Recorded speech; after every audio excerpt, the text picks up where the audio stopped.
alaikum wa rahmatullah. This is Yaqeen Institute's live stream program. A very, very special episode. We have Sami Hamdi live in studio with us tonight. Sami, assalamu alaikum, ahlan wa sahlan. Wa alaikum salam wa rahmatullahi wa barakatuh. Hayakallah. Barakallahu feek. So a couple housekeeping things. We will be taking questions, so definitely make sure to put your questions in the chat. Number two, Yaqeen Institute is a 501c3 organization. We're a nonprofit. We have no stance, positive or negative, against any candidate in any election whatsoever. We're here to talk about policy and reflect. And it's been a year since October 7th. It's October 7th, 2024. What's changed? Where are we now? What's different now, a year on? I think that when we're looking at October 7th, 1 year on, I think first of all it's important to note that we are witnessing one of the most horrific genocides of modern times. Lancet reports that 240,000 Palestinians are estimated to have been killed. I know many people focus on that 40,000 from that ministry, but it's been 40,000 for the last 6, 7, 8 months. Right. Which is why Lancet puts it at 240,000 and possibly higher. I think that it's one of the most horrific genocides we've seen. Kids with their heads blown off, Palestinian kids with their heads blown off. We've seen images we never thought we'd see in our lifetime of these garbage bags with limbs that it hasn't been identified who those limbs actually belong to. We've seen very graphic images and audio calls. Hind Rajab, for example, desperately asking for help. And according to international law, she should be afforded that help. The ambulance turns up, but the Israeli forces choose to shoot the ambulance and bomb the ambulance instead and leave 6-year-old Hind to die in the midst of the corpses of her family. I think that we've seen within a year that the basis of the international order, which was alleged to be one of law, we've seen that law be thrown out of the window, as there has been a dogged and stubborn support for Israel's genocide and consistent cover being given to Israel's committing of genocide by the United States in particular, which at the United Nations now stands alone in resisting all the resolutions that call for an end to the occupation and the like. At the same time, we've seen politically a huge shift with regards to the perception of the state of Israel in particular. One in which in the space of 1 year, it has gone from being seen as a haven of genocide victims to a haven of genociders. I think that we've seen a tremendous shift in public opinion, unprecedented, where we've seen now that as a result of the voices that are being raised for Palestine, as a result of the voices that are being raised by the Palestinians and the Ummah that amplifies those voices, and now non-Muslim audiences who've heard that amplified voice and changed their opinions accordingly.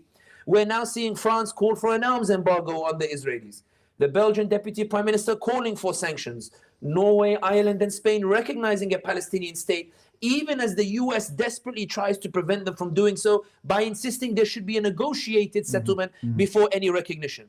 We saw that this public pressure has led to a shift even in the verdicts that are coming out of international institutions that were never designed to condemn Western interests. They were designed to preserve it. We've now seen a subversion of the original intention of these international institutions, in which the ICJ now comes out and says that the withdrawal of Israel from occupied territories is not dependent on a negotiated settlement. They need to leave now. We've seen the ICJ declare that Israel must be dragged on charges of genocide. We're seeing that companies are now hesitant to go and invest in Israel and even leaving Israel. AXA, Itochu, and these other multi-million, billion-dollar companies choosing to do so. We've seen Moody's downgrade Israel twice, saying their economy is not worth it anymore. We're now seeing that even amongst Jewish populations, we saw some of them before coming out for Palestine. We're seeing many of them now start to read about what's happening and changing their opinions dramatically. We're seeing that issues that were once considered taboo on the American political spectrum, we're seeing now people talk openly about why is it that the US actually supports the Israelis. Tucker Carlson coming out and saying, why are we funding them? Perhaps if we stopped funding them, they might be forced to finally sit down and make peace, because the only reason they're able to do what they do today is because we, the US, give them support.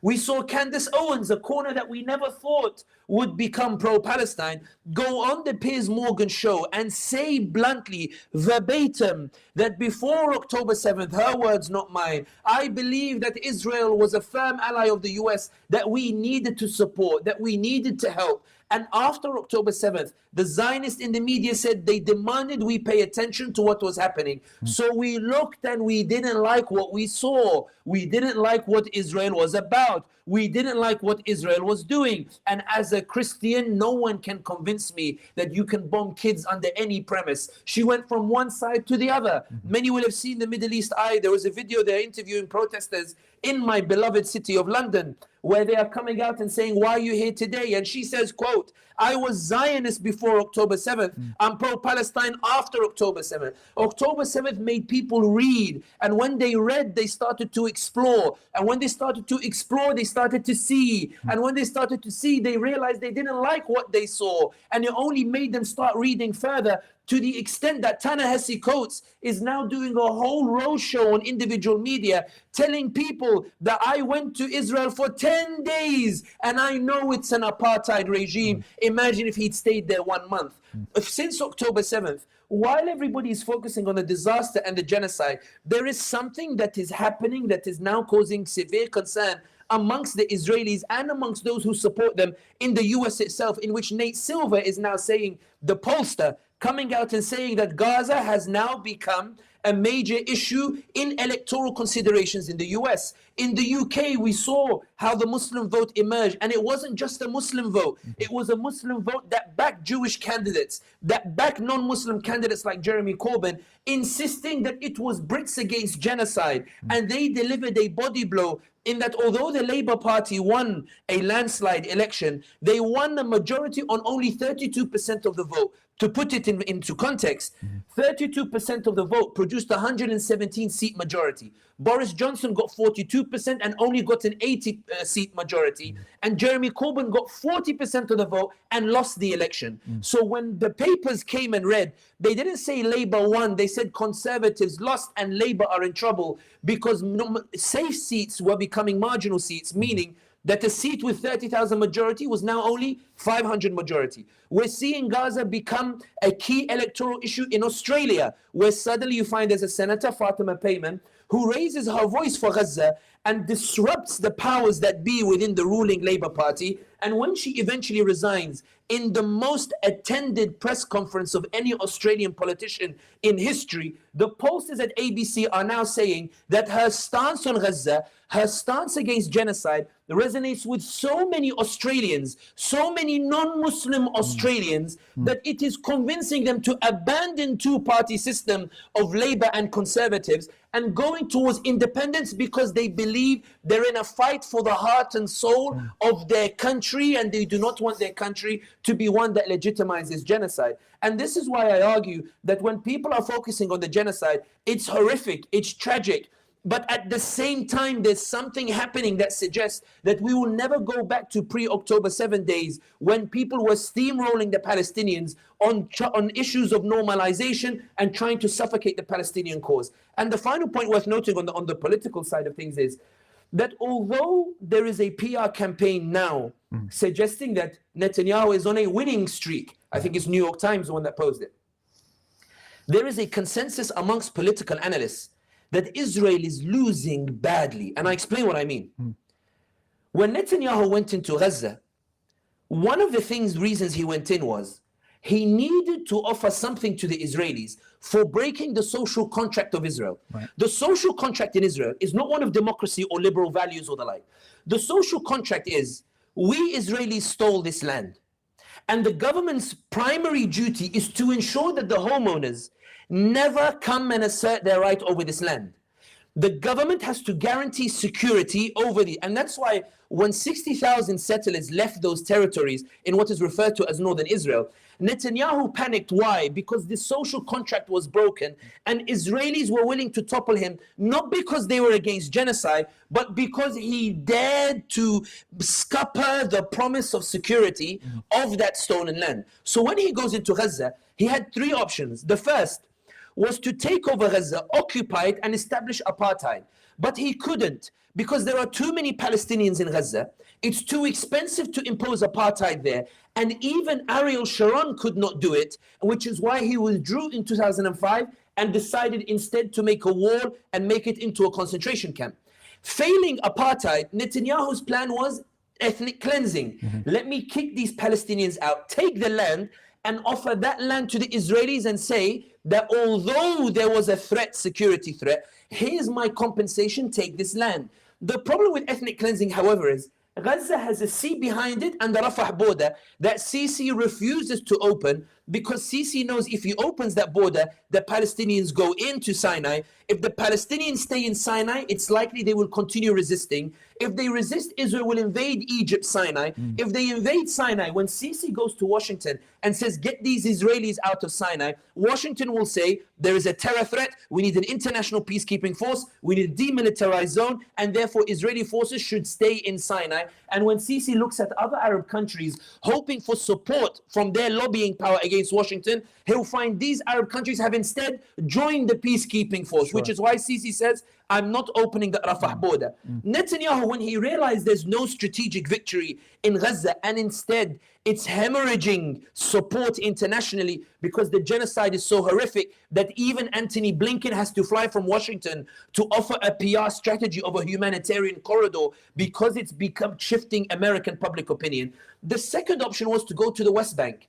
The problem with the West Bank, however, is when Netanyahu attacks the West Bank, he finds greater opposition from Washington than he does when he attacks Gaza. Why?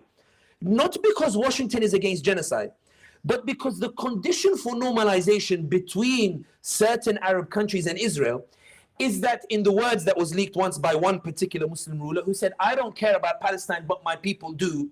West Bank is the theater that is required for normalization. The Palestinian state, the paralyzed Palestinian state, the impotent Palestinian state where 80% is controlled by Israel anyway, the West Bank is supposed to serve as that Palestinian state. That is theater to throw to the masses to say, this is Hudaybiyah, look what we did, and ya ibadallah, this is the stepping stone. If Netanyahu annexes the West Bank, there is no theater for these countries to do the normalization, which is essential for normalization. These states are still opening their airspace to the Israelis. They're still investing in Israel through Jared Kushner's investment fund. Their channels are still promoting the Zionist line, but they need the theater of a state. So Netanyahu realized, I can't go after the West Bank. And with us, this is why now he's attacking Lebanon. He's not attacking Lebanon from a position of strength. He's attacking from a position of weakness. Why? Because there are only two moments in history where Israel was able to impose mass ethnic cleansing. They are the 1948 Nakba, the war, and 1967, the Six-Day War. The only way that Netanyahu believes he can ethnically cleanse these areas is if he drags the US and his allies into a war with Iran. So he's attacking Lebanon to try to provoke them so that the US will go into a war. When there is an all-out war that the US wholeheartedly backs, then Netanyahu can go and really try to drive out all of these Palestinians in an ethnic cleansing drive. In other words, when we look at October 7th, it's easy to feel despondent about what is happening with regards to the genocide.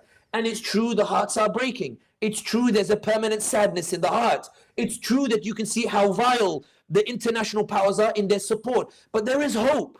There is hope because you see how public opinion is shifting to such an extent where it could decide the elections. There's hope in that Israel is now talking about an existential crisis because people are seeing it for what it is. And this is why Netanyahu came out in the press conference and said, Biden, stop these students doing the encampments. Why would Netanyahu come out and do a press conference if he felt there was no threat? He's doing it because he knows that these Muslim and non-Muslim students are forcing a shift in America. When Netanyahu comes out in a press conference and says, Macron, how dare you call for an arms embargo? It's because there are taboos that once you could not call for, once you could not push for, once you could not mobilize for, what was taboo before October 7th is now becoming normalized and mainstream. And this is why, and I promise I finish on this point, but this is why I always say, if you want to look at a parallel in history, in 1945, when the French were liberated from Nazi Germany, the Algerians took to the streets in the same week that the Geneva Conventions were written, that every man is born free. The Algerians came out, they said, this document, they're saying every man is born free. We also want to be free. So in Stif, Kharata and Gelma, they protested. They demanded their right to freedom. The French danced at their freedom in Paris and proceeded simultaneously to massacre 50,000 Algerians in 1 week, telling them freedom doesn't belong to you. Alistair Horn in his book, The Savage War of Peace, writes that this was the turning point because global public opinion shifted. The shock and horror of what the French did in that week was such that it mobilized society to move. It deterred public opinion from the French. And it meant that in the next 10 years, France could not call on international support when the Algerian Liberation Front emerged. And here is the irony when I always say that for Muslims, it's non-Muslims who believe in the power of Allah more than Muslims do. Because when Muslims saw that massacre and they felt that the Ummah was really in the depths of despair, that truly it is weak. When they look at Gaza, they said truly it is weak. The French general who committed the massacre in 1945, according to declassified documents by the French, is the only Frenchman who went back to Paris when the French said, look at the lesson we taught these Algerians. Look at the lesson we taught these Palestinians, these Algerians. Look at the bloody lesson that we taught these Algerians. They said they will never revolt again or they will never pursue their rights again. The only Frenchman who said, no, you're wrong, is the general who committed the massacre. He said, guys, after the massacre we've committed, I've bought you 10 years of peace. But after 10 years, after this, I think there's no going back. I think that this is going to be a turning point. He was wrong. It wasn't 10 years. It was 9 years and 8 months when the declaration was declared on the 1st of November of 1954. I know that you asked me, where's your area? And I've done the long route round. But I think that when we look 1 year on from October 7th, I'm wary of people falling into the sense that somehow it's Palestine who's losing. Yeah. I think when you look at the election dynamics here in the US, it's Israel that's losing. When you look at the lobbying efforts here in the US, it's clear that Israel is losing.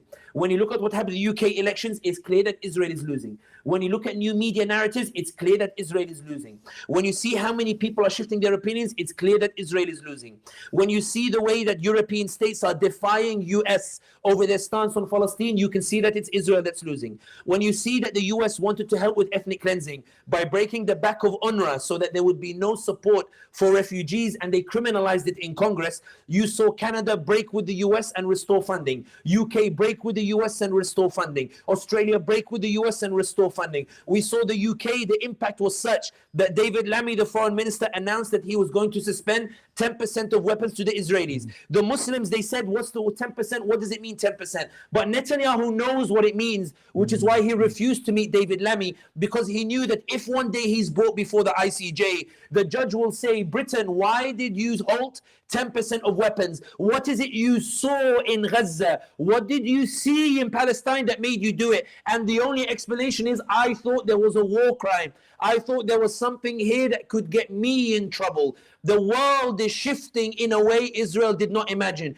It's shifting towards justice. Yes, it's not on the terms that you wanted it to be on. Yes, it's not as clean as you wanted it to be on. Yes, it's heartbreaking in terms of the tragedy that is unfolding. But it is undeniable that the ones who believe themselves to be in an existential threat are Israel, not the Palestinians. And this is why Henry Kissinger said that a conventional army loses if it does not win. Israel has not won.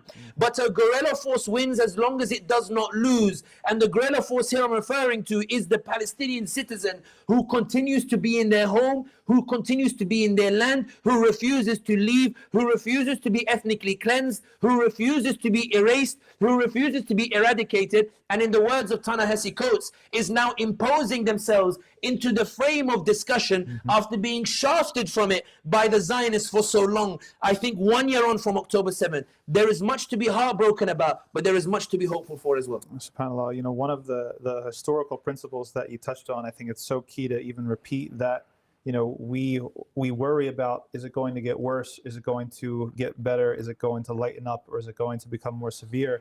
And it's almost as if the worst thing is invisibility. And even if there is a short-term price to pay, the fact that an enemy or a particularly arrogant head of state plunges forth, you know, headlong into something, actually creates the conditions that are his own undoing. Because now it's something everybody's aghast. As you said, public opinion shifts against him, international support dries up. And so sometimes people are trying to forecast into the future and they're saying, well, this scenario, it's going to get worse, or this scenario, it's going to get worse. But we have to also keep in mind that these things actually, they force conversations, they obliterate support, they isolate political actors. Now, one of the things that you mentioned was the student movement. Now we're back in session, and much of the summer, at least in the US, and I imagine also in the UK, was spent by Zionists trying to basically figure out the formula in regulations to crack down on student protests, crack down on free speech, to basically make it easier to prosecute, easier to expel, easier to eliminate this thing, which was perceived as a threat.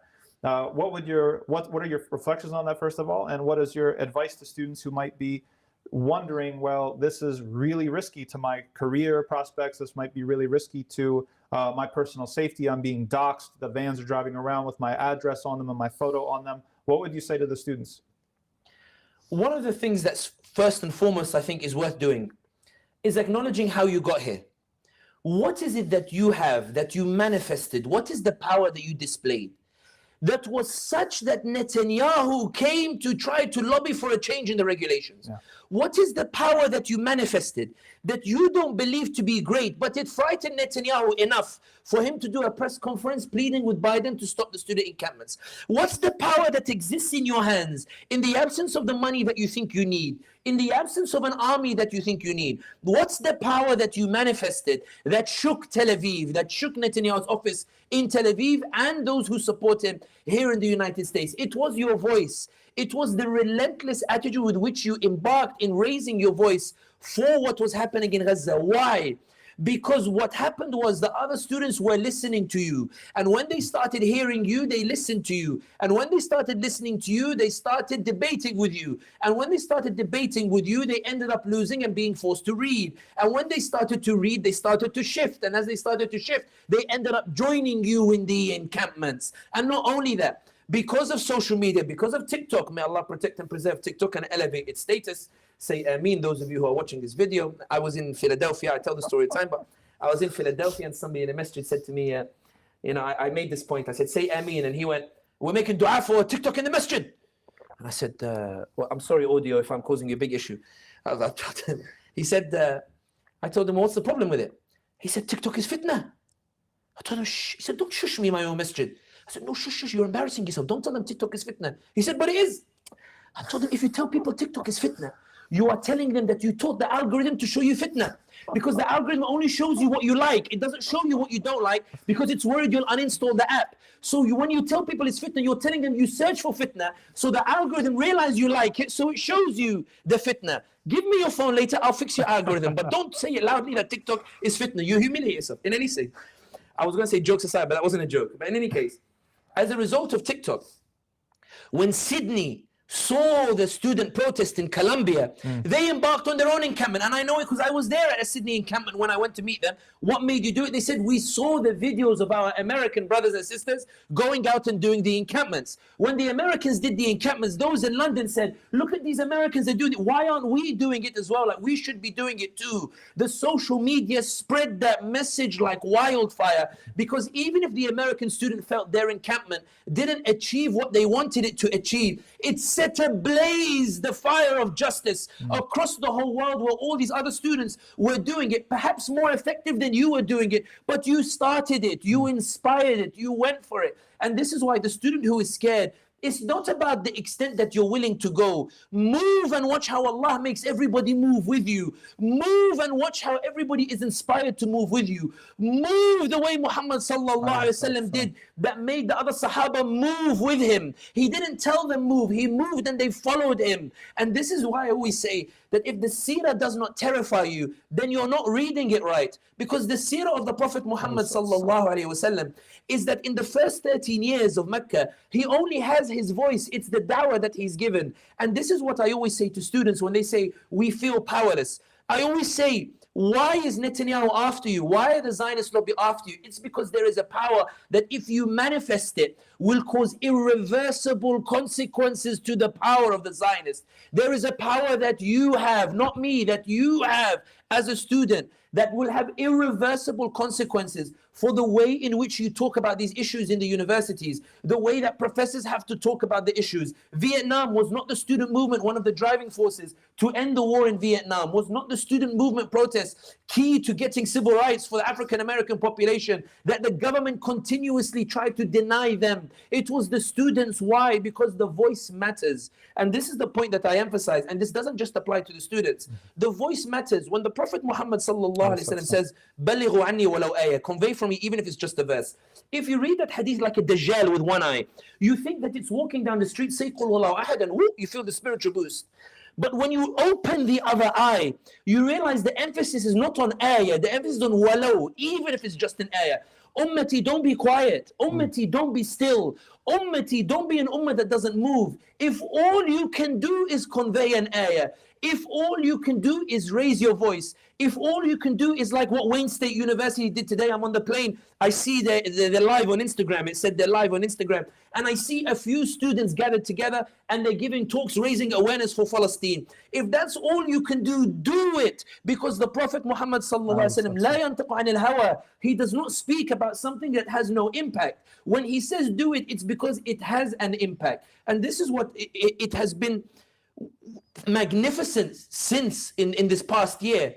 What's been magnificent is people are now believing their voice matters. They're starting to see it has an impact. They're starting to see it does make Jamal Bowman, who voted for the Israeli Iron Dome and voted for weapons, it does make Jamal Bowman say, hang on a second, maybe I need to hold the stick to them in the middle, and maybe I need to call for a ceasefire too. It has power. It makes David Lammy, who keeps saying Israel has the right to self-defense, but the moment he becomes foreign secretary, he says, I'm going to need to withhold a few weapons just to keep myself safe. No one threatened David Lammy. No one bought David Lammy. What's the power that made him do it? It's the power of your voice that convinced the masses to go on these million-man marches for no other reason, no self-interest, for no other reason than that their fitrah resonated and knew that something was wrong. The power of the voice matters. And what I would say to the students, the brief answer, what I would say to the students is that you are in the midst of a fight. Sometimes you have the sense that because the Zionists came and changed the regulations, the battle is ended. It's not. You move, they move. You're pushing, they're pushing. And now there is a struggle. And this is the struggle of justice. Who's going to win? The Zionists want you to go back. They want you to go home. They want you to give up. They want you to believe that it is unbreakable, that it is impregnable, that there is no hope for change. And so you go home and you stop talking. So that when you stop talking to American society. And when American society no longer hears your voice, their hearts stop flipping. And when their hearts stop flipping, they'll start forgetting. And when they start forgetting, then it opens up room for the Zionists to regain what they lost because you moved. And that's the point with regards to the students, in that many of them are adopting tactics in their own way, but don't stop talking. I'll finish on a sports analogy, only because I played soccer. I played it at various different levels. There is a saying during the 90 minutes when you can't break down your opponent or you're unsure. He hasn't scored yet, but you're aware that your tactic is not working in the way that you wanted to, but you still have 80 minutes on the clock. So you do something called just move the ball around. Move the ball, test the opponent. Do they press high or do they stay deep? Do they rely on the flanks or do they come through the middle? Move the ball, keep raising your voice until a weakness is identified. And that weakness is showing. It's showing in the way that Congress tried to ban TikTok. Who were they trying to silence, Tom? Who were they trying to silence? They weren't trying to silence any of the Arab rulers. The Arab rulers are making it clear that it's fine. In 1982, King Fahd calls Ronald Reagan and ends the attack on Beirut. In 2001, King Abdullah, he calls Bush and he tells them that if you support the Israelis on Intifada, we will cut our ties. Bush ends the Israeli repression of the Intifada. The Arab rulers are making clear they're not going to make that phone call. The Turkish or these other, they're making clear we're not going to make that phone call. But the reason TikTok is being banned is not because of billionaires, not because of the power of millionaires. It's because Mitt Romney and Anthony Blinken and Joseph Biden and Netanyahu, they got together and they said, there is something that is emerging that is hurting our influence. The source of this hurting of our influence are a bunch of ragtag group of students who have no jobs, who don't even know what they want to do in their career, who can't even afford proper clothes, who have to rely on mommy and daddy, they're desperate applying scholarships. These people are flipping global policy. These people are breaking global alliances. These people are making Macron flake. They are making Belgium flake. They are making Norway flake. Flake, a colloquial term in the UK, meaning that they're not as firm in their support as they were before. These students, we need to silence them because Candace Owens can hear them. Tucker Carlson can hear them. Ta-Nehisi Coates can hear them. Or Kamala Harris's daughter can hear them. These American society can hear them. And all of the millions that we're spending is not buying those hearts back, because something they're saying is permanently keeping those hearts. Let's shut them up by banning TikTok. Let's shut them up by shadow banning their accounts. But there are too many of them here, Tom. Yep. You can shadow ban 100. You can shadow ban 1,000. You can shadow ban 10,000. You can't shadow ban 1.9 billion. You can't shadow ban the millions more of non-Muslims who are also talking about Palestine. What is going on? Why won't they stop talking here, Tom? And this is the point that I would say to the students. It's not what should you do. It's know where you are right now in this battlefield. You moved and caused such an impact that they are bringing the juggernauts to silence you. Don't stop now. Don't stop talking now. Don't get tired now. You are in a place that we've never been before. And it's because you believed, continue to believe, don't falter now. Yeah, it's a testament to the power that they have, the panic that they have elicited from the Zionists and from the powers that be, that the reason that they're cracking down so hard is because of the power, because of how effective it is. And one thing that I saw you mention in another forum that I thought was very, very important was that the Zionist tactic is to use almost like an asymmetry of violence and force and money and influence, not just to win, but to protect the perception of invincibility. And it's almost as if this is the critical moment because the invincibility has cracked. It might even have shattered. And they're trying to throw the kitchen sink, as we say, at the problem because they're worried that it will continue this way. That 10% of arms that Lamy, took off the table for Israel might become 20% soon, might become 50% soon. Other nations doing it, and then what happens to the occupation? So because when he did the 10%, I don't mean to interrupt you, because when he did the 10%, what is David Lammy saying? Yeah. He's trying to say, listen, Zionists, I'm still with you. I'm supporting you. But I'm hedging. I'm trying to, meaning David Lammy said, you're not as invincible as I thought you were. Yes. So just to be safe, I want to play both sides. And Zionists are saying, what is it that you doubt in our power? What do you mean they are making you doubt us? You should be completely loyal to what we say. What is it that's making you hesitate? And that's why, Tom, they spent so much money on primary races in the US. Yes. That's why the lobbying power spent so much money on media campaigns in the UK. It's because there is a power manifesting that they fear. If it breaks, Thomas Massey, let's use Sahih non-Muslim, because I find it very effective. In Sahih non-Muslim, in the Book of Republicans, chapter of Congress people, it says, astaghfirullah, I should be aware of it. In any case, Thomas Massey told Tucker Carlson, there are many representatives who don't believe in, they don't want to support Zionism. Yes. But when I tell them, speak out, they say, no, but they will punish me in my home district. It's not worth it. Meaning, what prevents them? The aura of invincibility. But when suddenly you see that the aura of invincibility no longer exists, all these international allies are now turning against them. This is why I think that this is the first time that the Zionists believe that their lobby now has an existential crisis. Because all of the oppression that was committed, it's now the house of cards is now falling down. But why? Because the power of justice is manifesting, the voice is manifesting. And I always give it back to, because when I start Sahih non-Muslim, I feel the shame in my heart. So I want to bring it back to Muslim. The Prophet Muhammad sallallahu alaihi wasallam, when you think about politically, let's not read the seerah like a Dajjal the way we were raised. Open the other eye just for a second. And I always tell people, read the seerah and ask yourself one question. The Prophet Muhammad sallallahu alaihi wasallam has no army when he's in Mecca. He has no army. He spends 13 years with no army. He has no wealth, no billionaire, no Qatar behind him, no Saudi or anything to make sure that no one sees partisan or anything. No BRICS, no Russia, no China, no America, no any of these things. What is it about him, about what he does, that makes Quraysh feel insecure in their material superiority? They have the F-16s. The Quraysh, they have the wealth. They have all that material superiority. The logic should be that they should feel at peace, and this is just a man who's, talking, raising his voice. Let him do it in the Kaaba. Why should we be worried? Right. And this is the point in that sometimes the answer is staring you in the face, but you never realized it because you needed to open the other eye. What is the power that the Prophet Muhammad ﷺ had in Mecca that made the Quraysh feel so insecure?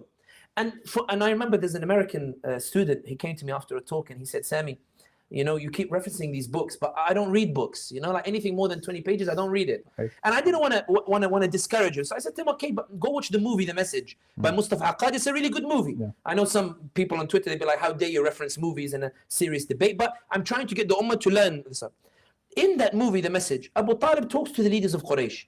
And this is what I mean when I say, don't doubt your power, don't falter now. The leaders of Quraysh, they ask Abu Talib, Ya Abu Talib, tell your nephew to stop talking.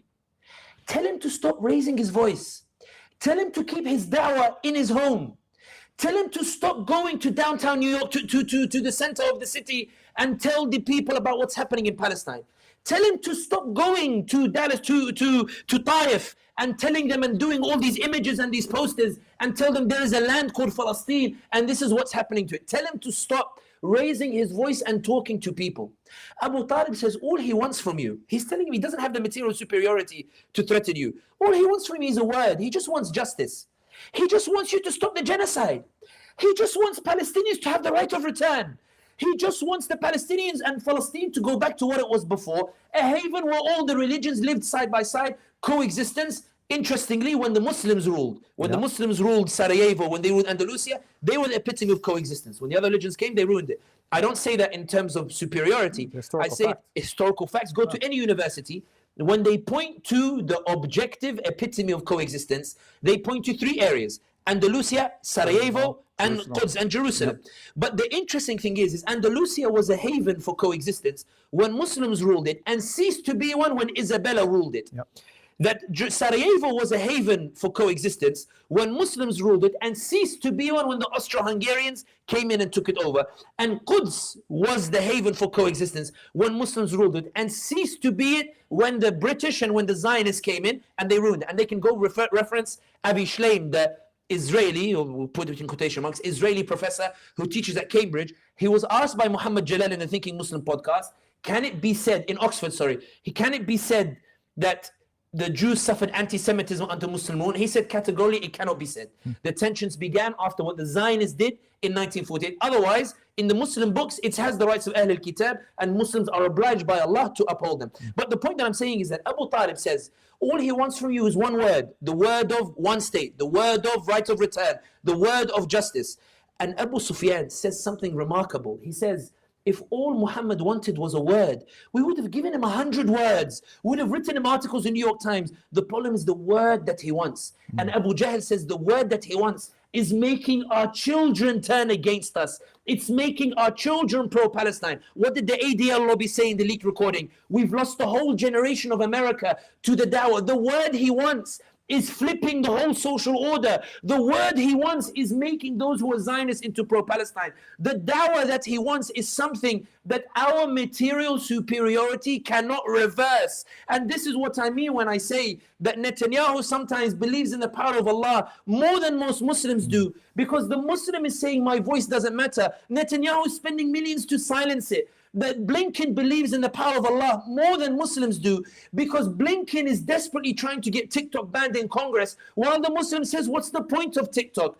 Biden believes in the power of Allah more than most Muslims do, because he is doing everything he can to prevent scrutiny of Zionism on the university campuses, while the Muslim says, what's the point of the university campuses? They know what the da'wah means. They know the power it can achieve. They know the shift it can bring about, which is why they're trying to silence the da'wah. And this is what I mean in that Allah subhanahu wa ta'ala says it in the Quran. If only you would open the other eye. When he says, وَلَا تَسْتَوِ الْحَسَنَةُ وَلَا السَّيِّئَةُ, the good deed and the bad deed in da'wah are not equal. If they respond with racism, we are not the racists. They are not our teachers. If they respond with xenophobia, we are not xenophobes. In fact, the biggest anti-Semites are the ones supporting the genocide, because they made Europe unlivable for the Jews, while the Muslims made the Muslim lands livable, which is why they came to the Muslim lands rather than go to Europe.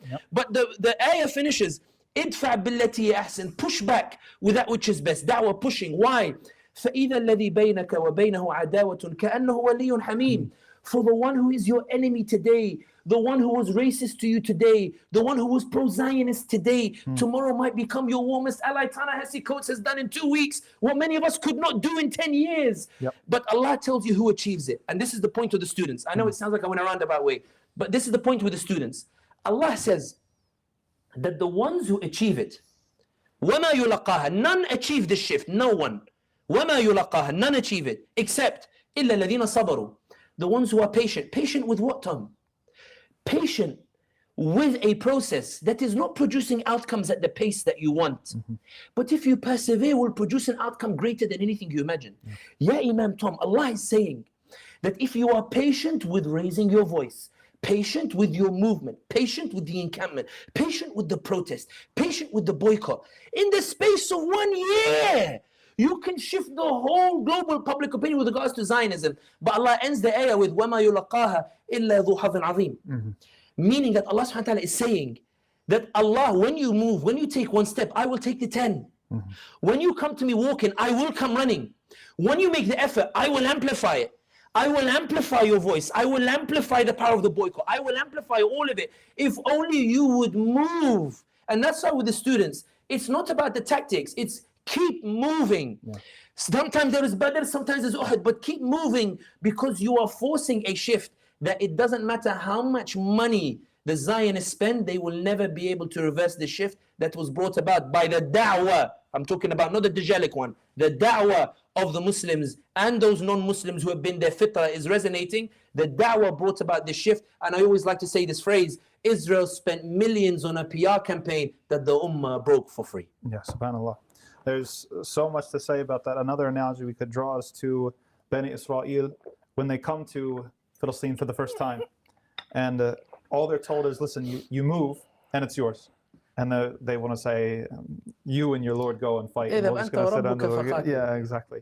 SubhanAllah, sometimes we, like you said, if I might just translate a little bit, is that our actions do not demonstrate that we trust Allah. Our actions do not demonstrate that we trust Allah. Right? That if I sometimes to my students said, an alien race came down in UFOs and looked at us and said, do these people believe in Allah? Do these people trust Allah? Sometimes our actions demonstrate that we don't, because we're too worried about what about this, what about this. Allah told us, He made us a promise. You go and you move, you do what you can, and Allah will take care of the results. And sometimes the results are not linear. Sometimes it's like a hockey stick. You put in, you put in, you put in, you put in. Or it seems like a hockey stick. It seems like a hockey stick. You can't see what's happening. But then once it cracks, everything breaks. But even to reinforce that point, I was in Sarajevo in the summer, and Junaid was with me as well. He was witness to the conversation. So the Imam gave a khutbah, and he started with Alhamdulillah alladhi fadala al-mujahideen ala al-mutaqa'ideen. Praise be to Allah who elevates those who strive, those who are willing to struggle for the sake of Allah subhanahu wa ta'ala, those who are willing to protest, to raise their voice, etc. Praise be to Allah who elevated those who take action over those who don't. Right. So at the end of the khutbah, of course, me and Junaid, we looked at each other, we went, hey. So we went to speak to the Imam, we said, that's a very provocative way to start a khutbah. So this Bosnian Imam, he says, I said to him that, many Muslims, they're feeling the fatigue, and, we're trying to keep the morale up, etc. But it seems that they believe, as long as they make dua, it's fine. He said, if only they would make dua. I said, what do you mean? He said, the Muslim thinks they're making dua sincerely, but they're not. I said, what are you talking about? He said, take, for example, have you ever seen people pray for rain? I said, yes. He said, how do they pray for rain? I said, I've seen them in Tunis, etc. The mosque is full. The Imam is going, Allahumma asqina, Allah, and everyone's going, Ameen. And he goes, they're so energetic, they etc. He goes, yeah. And they bring umbrellas. Have you ever? No, he said, have you ever seen an umbrella in those places? Okay. Yeah, have you ever seen an umbrella? Yeah. And I said, I didn't see an umbrella in most of it. He goes, because they think they are sincere when they call it. But the absence of the umbrella, that's what shows that there isn't the belief that Allah can deliver. Yes. Because if they believed it, they would have brought it with them. Right. And that's why, I mean, to your point, Allah subhanahu wa ta'ala, you mentioned about Bani Israel, إِذَا بَدَرْ أَنْتَ وَرَبُّكَ فَقَاتِلًا. But even the generation after, because Allah says, because this generation didn't move, because they didn't trust the promise, Allah left them 40 years at the mercy of all of their enemies. The next generation come, Allah gave them the same choice. Because Muhammad Asad says, it's not Muslims that make Islam great. No one does a favor for Allah. It is Islam that made the Muslims great. If Allah so willed, the whole world would be guided. Did Yunus alayhi salam not abandon his people? And then they are the only people that disbelieved in their prophet, and Allah still guided them. Allah making the point here, Yunus, I could have done it myself. I didn't need a prophet to go and do it. But Talut, when you read his story in the Quran, you read about all the tribulations. Whoever goes drinks from the river is not from me. The sense you get is, how on earth is this army going to beat Jalut? And Dawood alayhi salam is not introduced until the ayah when Dawood delivers with Allah's solution. The whole surah is designed with Allah saying, I won't give you an indication what victory looks like, but I give you a promise. Move for that promise, I'll give you the victory. Move on the basis of that promise, move on the basis of the promise, the victory will come. And this is why I think that sometimes those who doubt the power of movement, I think it's less to do with whether they believe in the feasibility of the movement, and more to do with, right now we're in the tunnel and it's dark. Allah tells us, you keep walking, the light will show eventually. And they're saying, I don't believe the light will show eventually. Let's stay here for a sec. I'm happy with the status quo. I'm happy with the comfort I've achieved. I'm happy with my success that I've achieved. I'm happy with my 3-bedroom home. I'm happy with my new Tesla. I'm happy with that Cybertruck. It's not very pretty, that Cybertruck. But in any case, I shouldn't say, Yaqeen does not, does get involved in Elon Musk. I'm sure there are many people who love the Cybertruck stuff. Yaqeen takes no position on the style issues of Cybertruck, because you're a 501c3. That's right. Yeah, in any case, but the point is the issue of it's the issue of comfort. And the reason why I say that is, and I'll finish on this point because I know that there are other issues that people probably more relevant that they want to go to. The Prophet Muhammad sallallahu alaihi wasallam, and this is a hard one for me to take. The Prophet Muhammad sallallahu alaihi wasallam, one day Hafsa, his wife, radiallahu anha, she changes the bedding while that he sleeps on. So according to the narration, he wakes up as he usually does, but he says has somebody changed the bedding? And she says, I made it more comfortable. He says, change it back. The implication being, it made me too comfortable that I was starting to neglect, either tahajjud or waking up earlier that I used to, or the like. And Umar bin Khattab has a dua that I really love. And the reason I said it's hard for me is because it's the idea that what you want in this dunya may not be what is good for you. Umar bin Khattab said, Allahumma, do not give me too little in this dunya that I am reliant on people, but do not give me too much that I become negligent in my responsibility.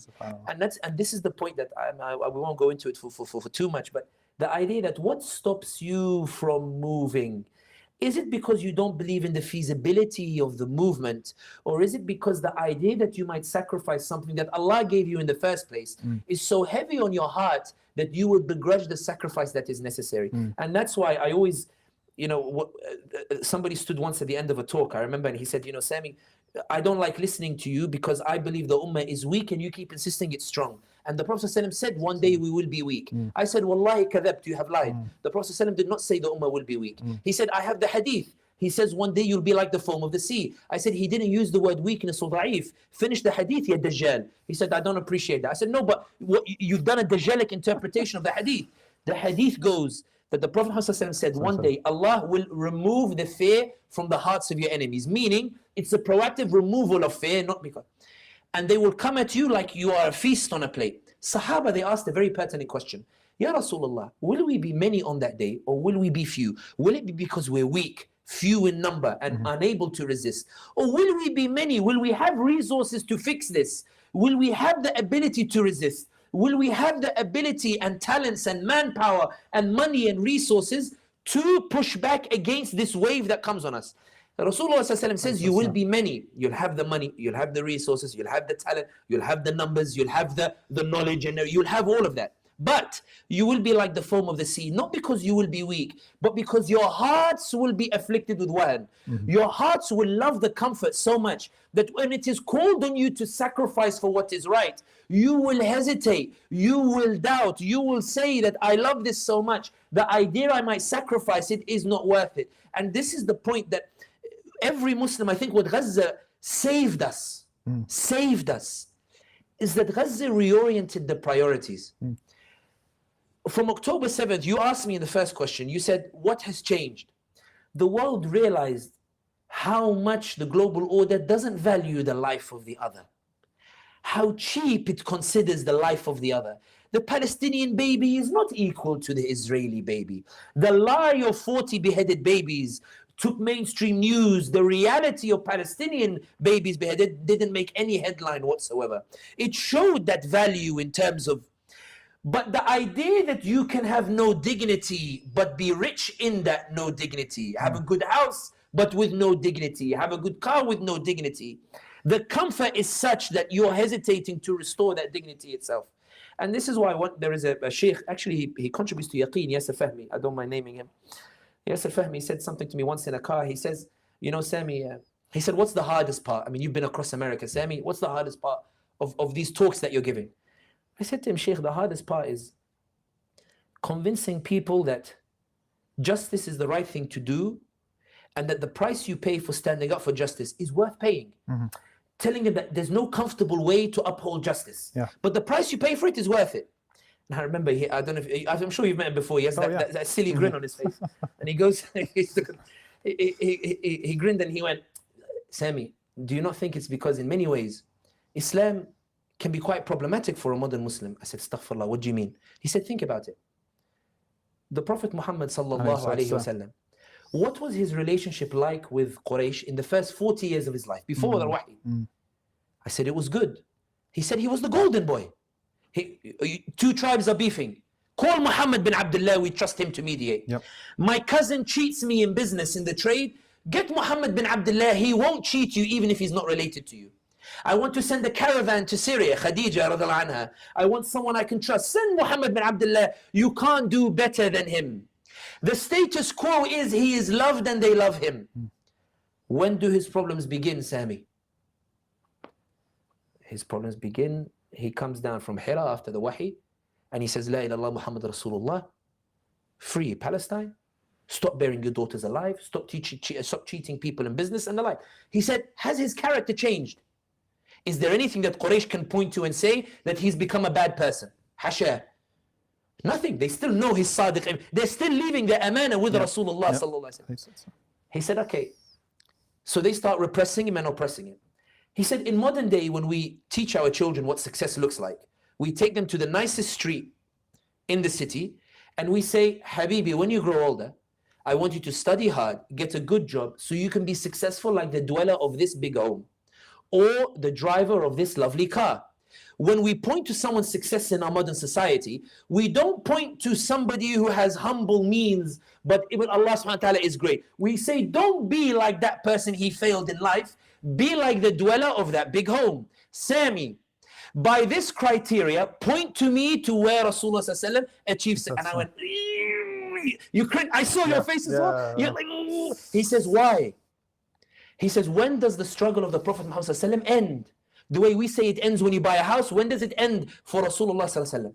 I said, it doesn't end until his dying breath. Even when he enters Mecca, which he said, Wallahi, you were the dearest land to me and I would never have left you if your people had not driven me from you. When he enters Mecca, he doesn't even stay. He goes to Medina and he dies there within a year of Fatah Mecca. He doesn't even, I don't want to say it in a blasphemous way, but he doesn't spend years in Mecca enjoying the fruits of what he achieved. He goes straight back to Allah subhanahu wa ta'ala.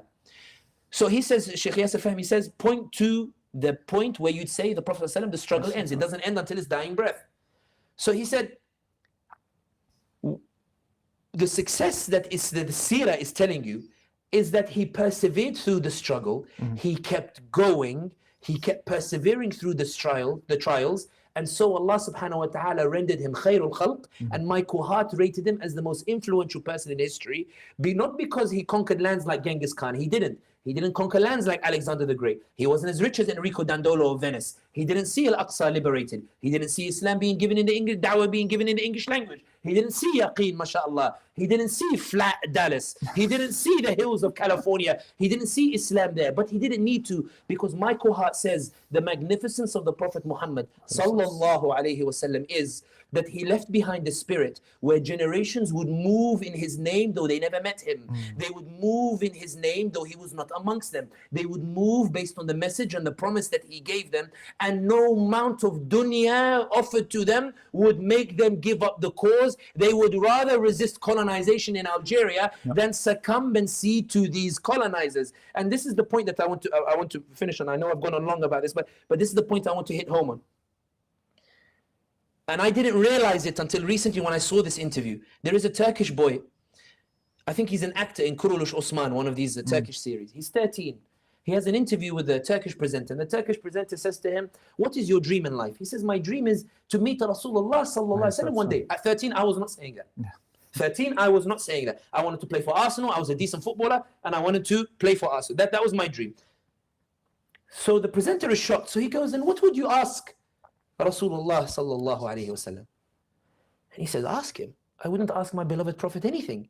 Now at this time when he's asked the question, I'm thinking I would ask him about Badr, Uhud, I'd ask him about this, I'd ask him about that, I'd ask him why he went to Jannah instead of waiting to see Al-Aqsa liberated, I'd ask him about what he felt like, when he got it, I'd ask him what was it like, when Jibreel spoke to him to smash Taif between two, all these questions you want to ask. He says, I wouldn't ask my beloved Prophet anything. So the presenter says to him, well then what would you do? He said, I would thank him. He said, what do you mean? I would say to him, Ya Rasulullah, Jazakallah khair, that when your people started persecuting you, you didn't give up the message. When they would throw the organs on top of you when you were next to the Kaaba and try to humiliate you, that didn't stop you conveying the message. When Abu Lahab and his wife would put the thorns in your path and they would spite you at every turn, you didn't say, what's the point, this isn't worth it, and give up the message. You kept going. When you saw your friends and your Sahaba being persecuted and that pained your heart, you didn't stop moving, you kept going. When they would laugh and mock you when you would go speak to the tribal leaders, you kept going. When they told you why you're going to Najashi, Najashi is a NATO ally of Quraysh, you still believed in Allah's promise, you kept going. When you lost Khadija radiallahu anha and she dies during the boycott, you didn't give up, your heart was broken, you kept going.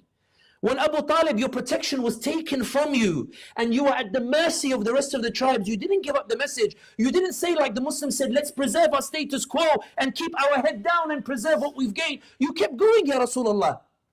When you were kicked out of Mecca and it broke your heart, you looked at it, they drove you out, they chased you in the cave. You had to hide in the cave with Abu Bakr as-Siddiq and you were only saved by the web. In that moment when Abu Bakr felt feared, you said, ثانية اثنين هما في الغار يقول لصاحبه لا تحزن إن الله معنا. You kept that faith, Rasulullah. I don't know if I would have had the same in that situation when you're being driven from Mecca and you go to Medina. Ya Rasulullah, Jazakallah khair, that when 1,000 came on you in Medina and they told you they are 1,000 well-armed army and we are 300 ill-equipped army, and as you marched out, your hesitation was clear when you said to Sa'ad ibn Mu'adh, Ashiru alayya, Sa'ad, are you with me on this or not? And Sa'ad says, كَأَنَّكَ تُرِيدُنَا يَا رَسُولُ اللَّهِ, as if you are seeking reassurance from us. And the Rasul says, and if I am, and Sa'ad ibn Mu'adh says, we've given you our promise, we'll go with you. And you defeated those 1,000 bi'idhnillah.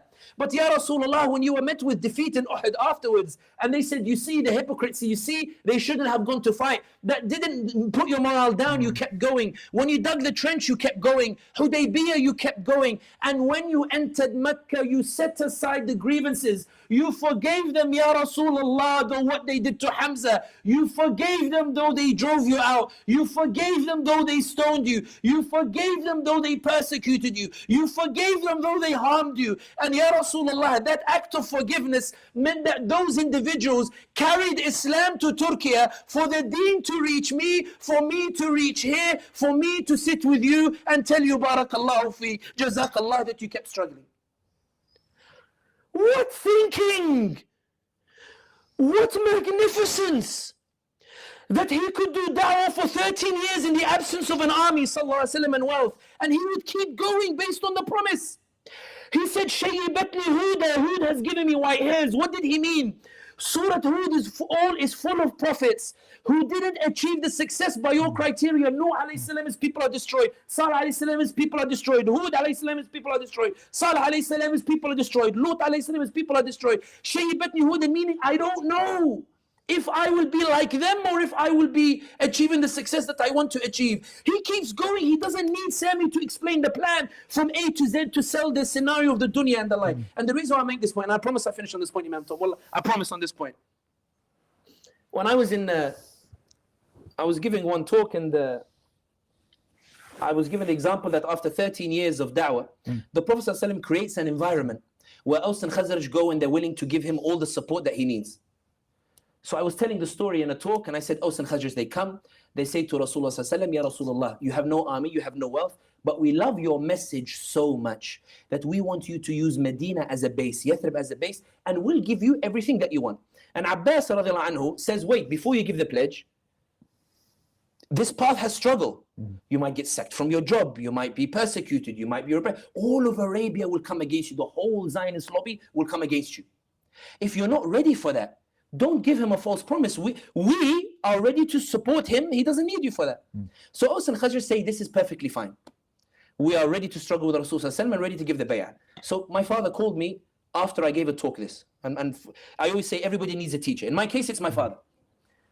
So my father called me, and usually when my father doesn't call me normally. If I speak to him, it's through my mother. My mother calls me and says, Habibi waladi ghali, and then she gives the phone to me. If my dad calls me, there's something up. Wrong. Yeah. So I see Baba on the phone. For those youngsters watching this, your relation with your parents never changes. It's always that level.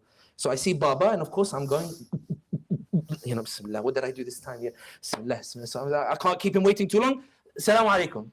Assalamu alaikum, Sami. Wa alaikum salam, Baba. Kif halak? How are you, Baba? Alhamdulillah, alhamdulillah. Sami, I was listening to one of these speeches that you gave in America. And I went, And I heard you tell the story of the Pledge of Aqaba with Abbas and Aus and Khazraj. And you told the story quite well, but the point of the story, you missed it completely. I said, Baba, I don't understand. Aus and Khazraj, they say to Prophet ﷺ, we're ready to struggle with you. And they say we're ready to. He said, that's not the point of the story. I said, Baba, I don't understand. I'm trying to convince the Muslims that the price they pay for upholding justice is worth it. So I use the example of Aus and Khazraj. That's not the point of the story. I understand the struggle part. I see you giving dunya scenarios to try to combat. That's not the point of the story. Don't subvert the seerah in that way.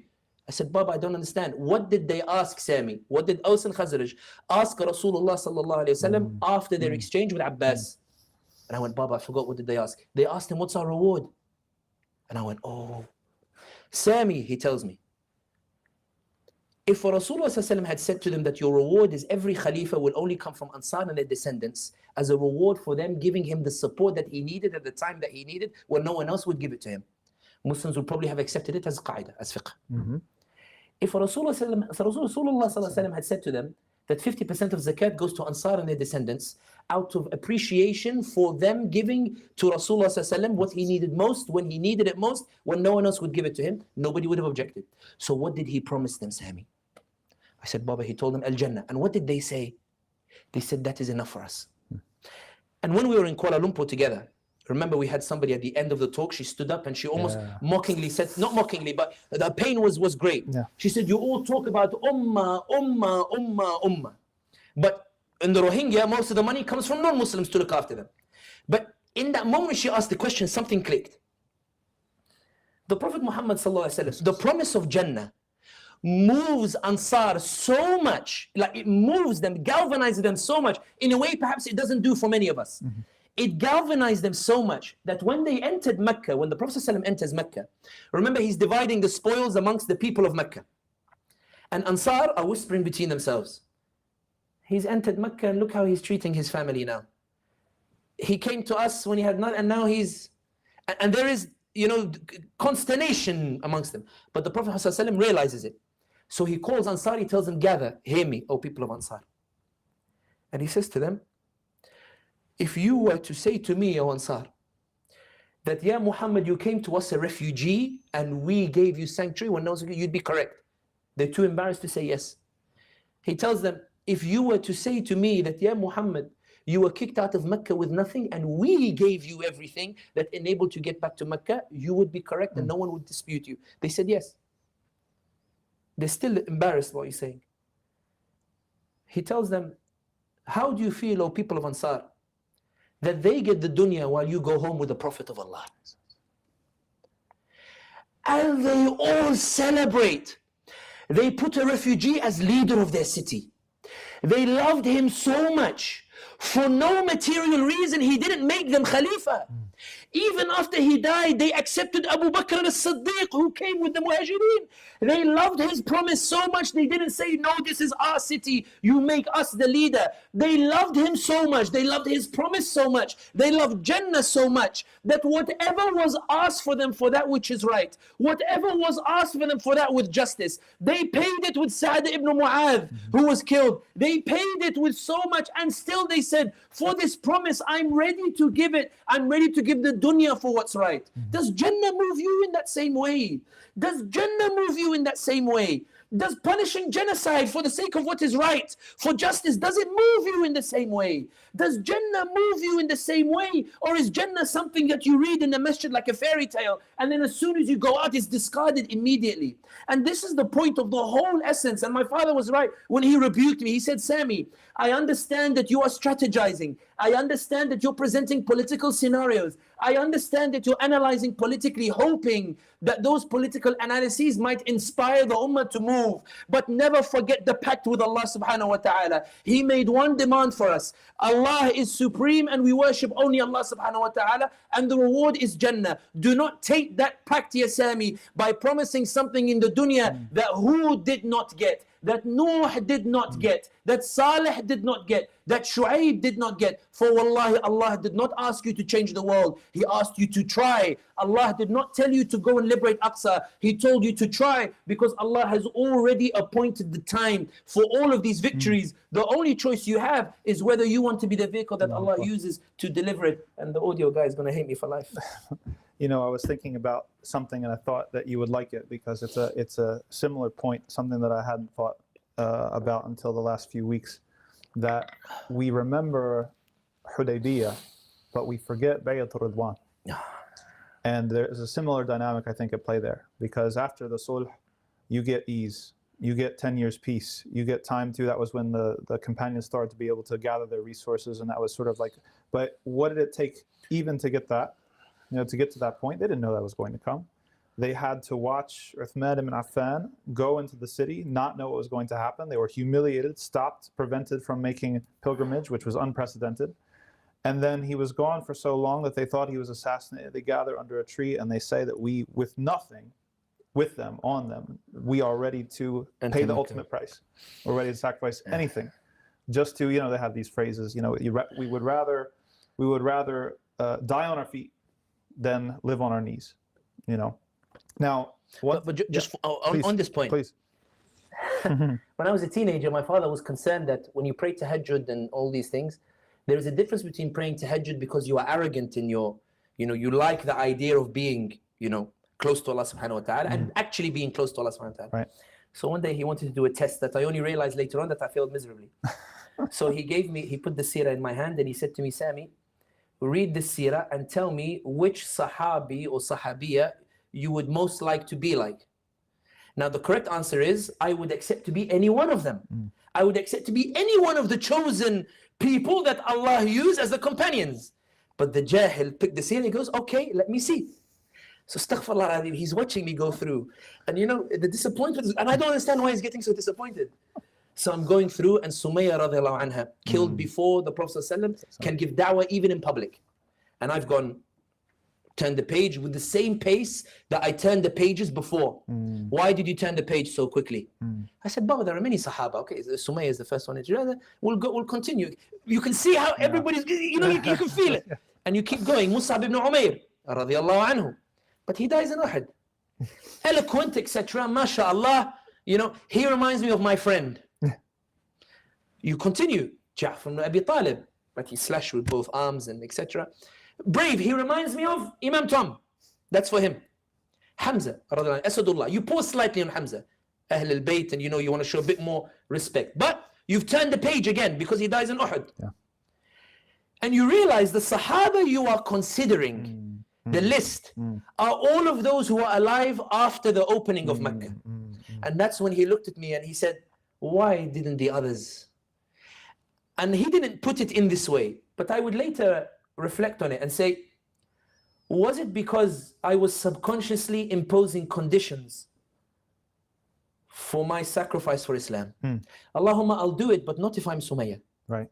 Allahumma, I'll do it, but not if I'm Mus'ab. I respect Mus'ab. Of course. But not if and indeed you realize, I didn't know, I'm praying tahajjud, I didn't know this disease was there. I didn't know that I was, astaghfirullah, subconsciously bartering with Allah subhanahu wa ta'ala on whether it, and this is the reason why I always argue that when it comes to the path of justice and struggle, the Quran, you know, at the end of the day, you know, you can paint all the pleasant scenarios, but what if, and la qadar Allah, what if some of us are destined to be like Ashab al-Ukhdud? Yeah. They raise what is right, they say what is good, but they are thrown in a pit and burnt. What Ashab al-Ukhdud, we celebrate them in the surah. You know, they are mentioned by Allah subhanahu wa ta'ala himself. I'm not saying everyone should aspire to be it, but I'm saying, what if Allah has written that your ending is not what you want it to be? The question is not whether you be happy or not. Would you be content with it? Would you accept it? Would you say, Allahumma, it is what it is, but Jazakallah, you know, thank you for using me. Thank you for using me in this regard, because Sumayya al-An is in Firdaus. She's where we want to be. And I really grasped this when we went to Sarajevo in the summer. There is one of our friends, his name is Almir Pajevic. So Almir is with us, and we've got these groups, they came from America, and we're taking them around. And then while they're in the Srebrenica memorial, they're seeing all the tombstones and everybody, you know, it's a horrific sight to see how many, etc. But then Almir is next to me, and I told Almir, I hate coming to this place because it breaks my heart when I remember what happened here. He says to me, you know, brother, I get jealous when I come here. I said, what do you mean you get jealous? He said, didn't Allah say Shuhada go straight to Jannah, no day of judgment, no limbo? They're in Jannah playing, and me and you are still struggling how to get to this place that they're already there. I'm jealous, Sami. I'm jealous about the people who, when the Serbs came in and told them give up La ilaha illallah, they refused to do so. They paid a heavy price and it breaks our heart. But don't you feel a bit jealous, Sami, that right now they are فرحين بما آتاهم الله من فضله. While me and you are stuck here wondering if our salat is accepted or not, and how on earth are we going to get to Jannah or not. I feel the ummah is not weak because it lacks power.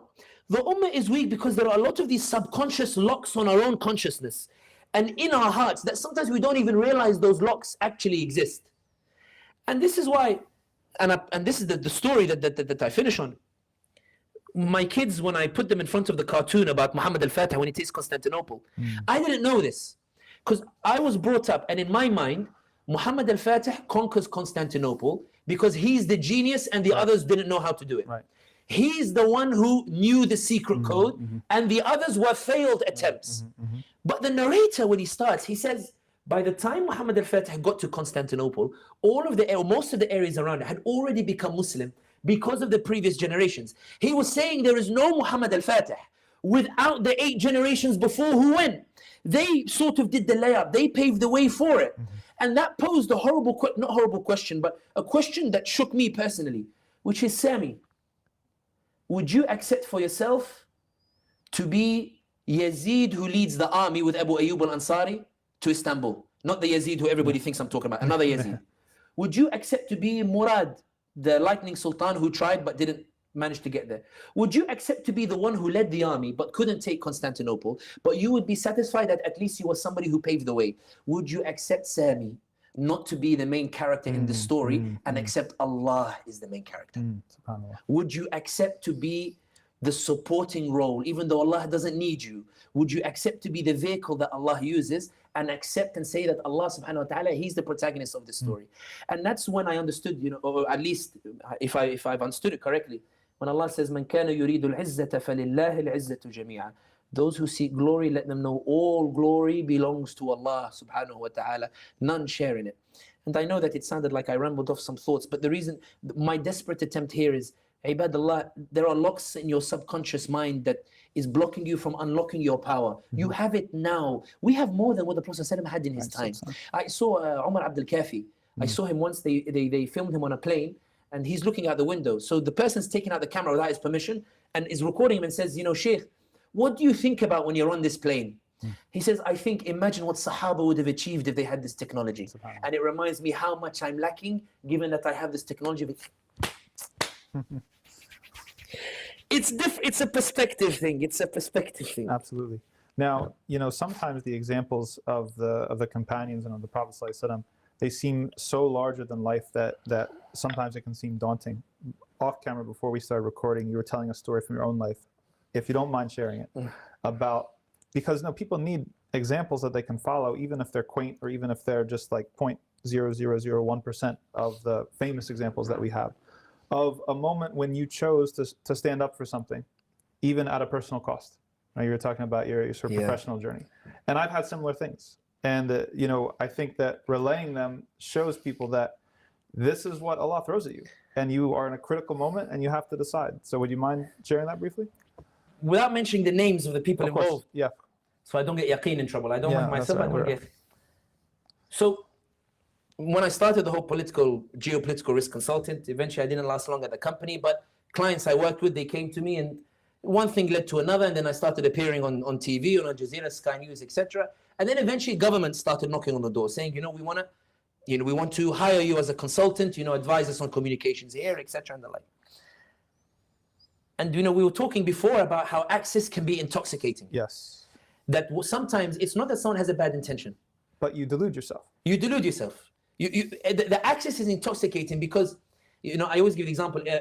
Ali Izzat-Begovich in his book Inescapable Questions, which for me, anybody who wants to do politics in Islam will understand it. If they haven't read that book, don't move. Read that book first and then move.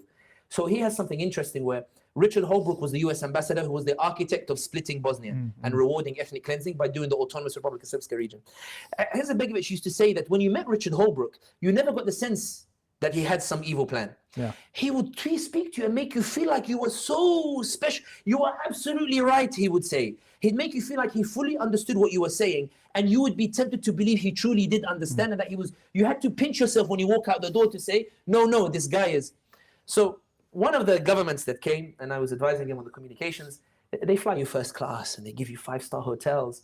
And when they sit you down and they introduce you, because they came to you, you didn't go to them. Yep. When they come to you, it's you've been recommended by these, ambassadors and by whatever. This guy is good. They're like, he's a bit Islamisty, but his analysis is very good.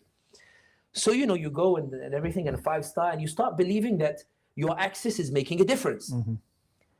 So one day, this particular government I was working with, there was a dissident of another country. He fled to their country, and they told him, you can't stay here. It will affect our relations with the other country, so you need to leave. So he applied for refugee status and he got it.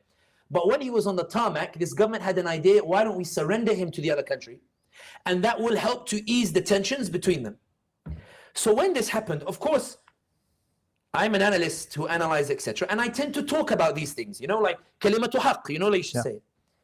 So I'm sitting at home. Of course, I've been traveling quite a bit. I don't see my family as often as I should have during that period. I see them more often now.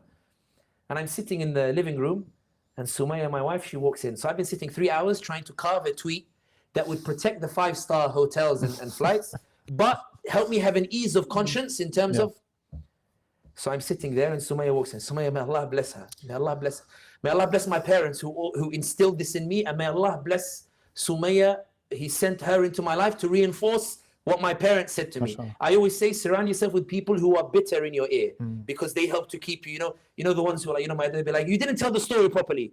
Or my mother who tells me, Sami, like I remember once somebody said, Sami, let's fly business class. And my mom would be like, Ummat la ilaha illallah travels economy. Hey, don't get carried away with luxury lifestyle. It's good to have these in your life. So Sumaya walks in. So Sumaya, of course, like she's a tourism expert, halal travel guide and stuff like that. She's not into politics too much. So she walks in and she says, Sami, it's almost Maghrib. You promised to take the kids out and you haven't. Yani, what on earth are you doing on your phone that you would neglect your kids and you don't take them to the park? I told her, Sumaya, if I publish this tweet, they will rip up the contract. And it will become known. Sami is a double-edged sword, etc. And maybe I can do more impact if I keep quiet and have that access. Maybe I'll have more impact if you should fumuk. We say in Tunisia. Uncommitted. You stay. You said it. In any case, maybe if I maintain that access and keep I will be able to convince that person later, etc. And Sumaya wasn't having any of it. Sumaya said, if another Arab leader that you regularly criticize did it, would you have tweeted or not? I said, I'd tweet. There's your answer. Now take the kids to the park. Wallah, like that. I tweeted it, and sure enough, the next day, no, really. And it would later, and if you talk to some foreign ministries, they say, listen, Sami is good on certain things, but he's a double-edged sword. Like he doesn't know what loyalty means. I always say their loyalty, I am loyal to haqq and disloyal to batil. Some people's loyalty is not to that. Is not to, exactly. And to be honest, for me, when it happened, I remember sitting in the living room, and like it's like. I will give this anecdote before saying this, so I don't condemn myself. I was in Berkeley, San Francisco, and somebody said to me, Sami, what's the hardest part of the boycott? And I said, no, he said, how are you finding the boycott? I said, I'm finding it hard, man. He said, astaghfirullah, how can you find the boycott hard? I said, no, the boycotting is easy. The finding alternatives is hard. I said, I wanted to buy Timberlands, but they said, no, this was Zionist, and now I can't find the Muslim equivalent of Timberlands, like these things, etc. Like it's a... And then one guy said to me, subhanallah, you are showing this face of, boycott hard because of Timberlands. I said, easy, brother. The Prophet Muhammad left Mecca on the promise of Allah, but still said, I'm heartbroken. and wallah, I would not have left you. He said, how can you bring seerah for Timberlands? I said, because for you, seerah only applies to certain things. For me, my beloved Prophet applies in big and small. That's the difference. So I remember sitting on the sofa, and I was like, by this time, of course, it spread, Sami, was, giving advice to this government, and look how he, and also this government during his communication strategy, I was already intending on leaving because that's a different story. But in any case, so I remember sitting there like with Sumaya, and things sort of took a bit of a turn. I was still comfortable, alhamdulillah, but not, in the way before. Yeah. Sometimes you sit there and you're like, was it the right thing? Was it this? Should have been smarter, should have been whatever. But I don't know. And Imam Tom, maybe you might have some of these stories, and maybe the other people here will have similar stories. When a door is shut in your face, when you feel that isolation, Allah opens doors from where you don't expect it. Absolutely. And I remember a student asked me and said, what's the best advice you'd give for a career? Or like, what do you regret if you had to look back? I said, I don't regret anything that happened. I don't regret the way the career path went. And inshallah, I won't regret where it goes there. What I regret is those transitional phase where you feel isolated. Those transitional phase where you feel it's not going your way. Those transitional phase where it's not going the way you want it.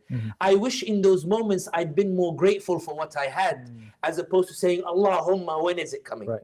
I wish in those moments I understood وَإِن تُعُدُّوا نِعْمَةَ اللَّهِ لَا تُحْصُوهَا, that if you were to count the blessings of Allah, I wish in those moments I could say that, Allahumma, I know I'm isolated at the moment, I know things are not going my way in the way that I want them to, but ana radhi, I'm content, Ya Rab. That is the true test of character, not what you say when the doors open. And that's why it was funny. There was a particular client who finally came knocking on my door, and when they came in, Sumaya said, why are you not so happy about it? I told her, subhanallah, this was always written for me. This was always written for me. Yes, this was always written. And I was impatient. This was always written, and I was saying, when is it coming?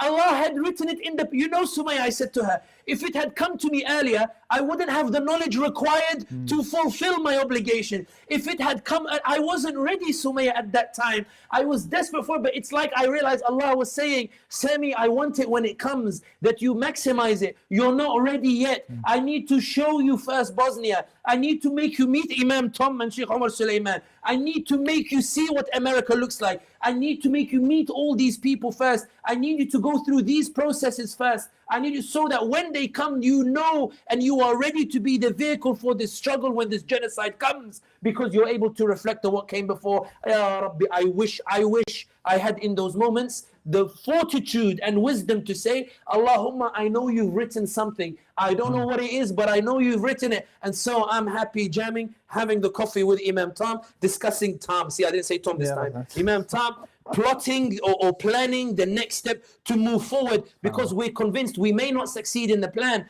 but we may as well move, because if we move, Allah will come 10 steps. Allah will come running. As long as we move in His name, even if this plan doesn't work, Allah will guide it. That hockey stick that you said, Allah will guide it in a way in which it comes.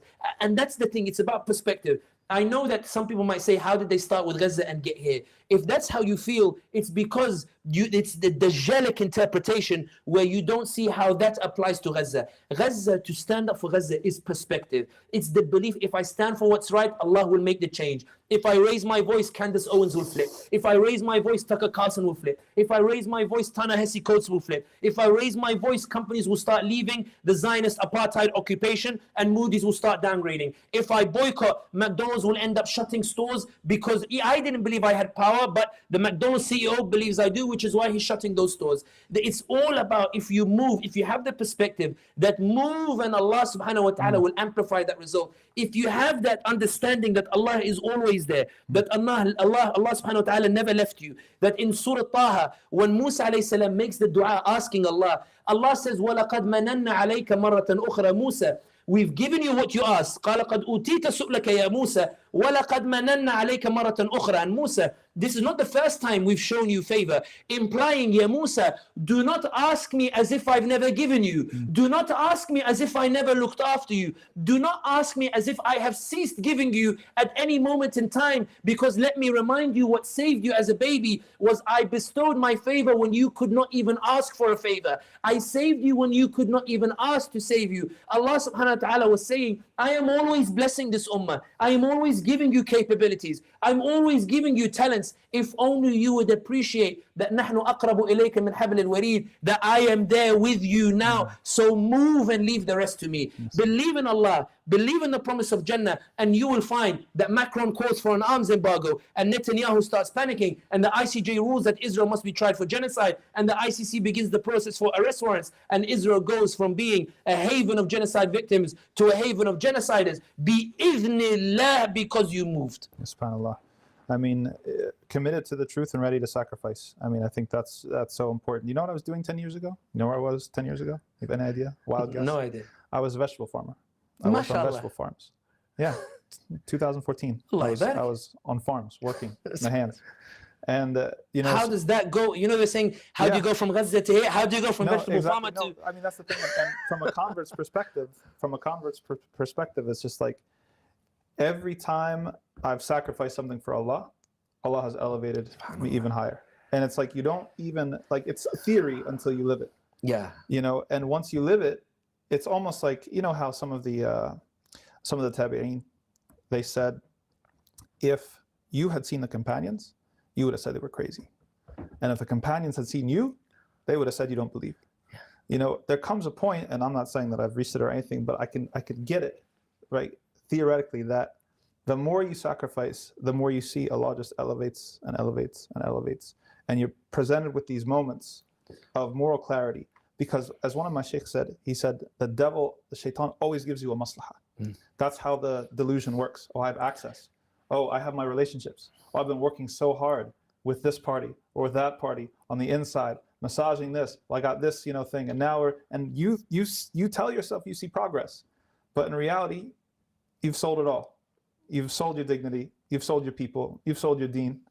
And you're not getting anything that's going to move the needle. And there's a story, you know, it's interesting you mentioned that. It shows you that wisdom can be given regardless of age. So one of the hardest things about traveling is that while my wife Sumaya says, go, tawakkal Allah, Selma holds onto my leg weeping, crying. Selma once told her class, she said, the world sees my dad more than I do. Which really breaks my, like really. So one thing that, you know, I started doing is every night, you know, you call her and I tell her, Selma, read me one of the stories there. She loves it. MashaAllah. So the other day she's telling me, and I don't know if it was as if Allah subhanahu wa ta'ala had written it for that moment when I needed to hear it the most. She tells me, Baba, I was reading today, Baba, you have to listen to this story. A man realized that there's a village, they were worshipping a tree. So the man was really upset. So he said, I want to show them the power of Allah subhanahu wa ta'ala. I want to remove this tree so that they don't. So he went, and then Shaitan came in front of him. And Shaitan said, why do you want to cut the tree? He said, because I want them to remember that Allah is supreme. So Shaitan wrestled with him and he beat Shaitan. But just before he was about to chop the tree, Baba, Shaitan says, wait, don't chop the tree. And I promise to put a dirham under your pillow. I'll give you a maslahah every single day. So the man hesitates and then he says, okay. So he goes home. When he wakes up the next morning, there's no dirham. The access didn't produce anything. There's no dirham. So when, I'm sorry, I shouldn't have done that. When the man goes back to the tree, Selma didn't say that part. When the man goes back to the tree the next day, he's resolved to bring the tree down. Yeah. So Shaitan emerges again and says, why are you going to cut the tree? He said, you didn't give me the dirham. And I'm going to cut it because I don't want the people to sway from Allah subhanahu wa ta'ala. So they wrestle, but this time Shaitan beats him. So the man says, Shaitan, how did you beat me today? He said, yesterday you came for Allah subhanahu wa ta'ala, so I had no power over you. Today you came for the dirham. And so Allah subhanahu wa ta'ala did not give you any power over me. And that's the frightening aspect in that Selma told me a story that she read in some book. But this story, when I heard it, I said, subhanallah, this answers the dilemma with regards to the genocide. When you move because you had nothing to lose, because you were so heartbroken at the genocide that you were willing to do anything, if it's tweeting, sharing, etc. Because of that, Megan Rice looked into the Quran and 2 weeks later became Muslim. Sean King opened the Quran and ended up becoming Muslim. I was with him in MCA the other day. He's quoting hadith and the Quran off the top of his head. I'm not talking about hadith like innamal a'malu binniyati, like the Nawawi thought, even though they're valuable. But I mean not the basic hadith that you learn. He's quoting complicated, meaning he's learning the deen. You watch all these people entering Islam because they see a power in the deen that is greater than the missiles bombing the Palestinians. They see a power in the deen in Islam that is greater than the Zionist superiority with regards to the material wealth and the lobbying and the like. What is the power? Because I only remembered it when you mentioned convert. what are these converts seeing? The power that you who were born Muslim are unable to see. What is the power of Allah that they see manifest, that you are blinded to it? Summun bukmun umyun. You believe that everything is going into tragedy and disgrace, when in reality it's the Zionists who are panicking. And this is the point that I make, in that why are you tired when Netanyahu is panicking? Why are you tired when the Zionists are panicking? Why are you tired when they're trying to change regulations in universities because you moved? Why are you tired when they're trying to ban TikTok because your voice was loud? How can you be tired when you're winning? How can you be tired when you're shifting the tide? How can you be tired when an enemy that you thought was so overwhelming is finally revealing the weaknesses for no other reason than you chose to move with the limited powers, and the collective voice of the ummah is shaking the whole narrative from around the world? This is not the time, when earlier before we walked in, we said what should be the aim of what we're doing over here, and somebody mentioned fatigue, the tiredness. How can you be tired and fatigued when you're winning, when 1 year on from what happened in October 7th, and I'm not getting involved in what happened in it, the death of civilians is condemned by anybody, including those in Islam. The reason I always say, they say, do you condemn, is because they believe killing civilians is fine. They did it in Afghanistan, they did it in Iraq. For them, it's normal. They can't believe that someone would automatically revolt against it. But the point that I'm saying is that in that 1 year, we've seen changes we never thought could happen. And I think the lesson from Gaza, and the lesson everybody should take away from this, is before you didn't move the way you move today. Before you weren't moving with the same urgency you move today. Which is why the urgency with which you move today produced in 11 months what you couldn't produce in 20 years. So the lesson of Gaza is, imagine what you could achieve if you continue the momentum and you keep moving. And that's why, ya ibadallah, move, just keep moving, just don't stop. It's not about what is the right path moving forward. It's that as long as you move for the sake of justice, Allah will bring these pieces together the same way it brought us together with Yaqeen. We had never met before that podcast beforehand, thinking Muslim led to Yaqeen, which led to the American. Allah subhanahu wa ta'ala, in my view, saw these parallel paths going together and said, these people who are moving, bring them together and let them reinforce and amplify. And that's why my mother always used to say, may Allah bless her, she says, Sami, the path you decide to take, Allah sends the relevant people for that path. If you choose to embark on the path of justice, Allah will send you the people who will help you to deliver justice. And if you choose the path of comfort, Allah will send you those who will only preserve that comfort and turn you into a people of humiliation. And alhamdulillah, if I'm sitting with Imam Tom, I must be doing something right? Astaghfirullah. Now, my read on the Muslim street here in the US, and maybe we'll end on this and we'll see if there's questions, is that the people are disappointed in the leadership. That there are that the people are actually ahead. I've actually been surprised over the last 12 months how many people who maybe were suspicious or doubtful as to the power that they wield. I see a lot of people waking up. I see a lot of people who your message, what I've been trying to tell people, what Jalal's been trying to tell people, what other people have been trying to tell Sheikh Omar, other people, it resonates. But they're disappointed that the institutions that we've had thus far are not necessarily getting it or not leading the way. What would you say to those people in this situation? I'm going to word this carefully. We were raised in a household where our parents would always use Seerah and life of Sahaba as reference points. So I want to make my dad proud by using one here. Khalid ibn al-Walid radiyallahu ta'ala anh receives more spoils than he's entitled to after a particular battle. When news reaches Umar ibn al-Khattab radiyallahu anhu, he says that if Khalid took it without knowing, then he's become negligent. And if he took it knowingly, then it's an offense.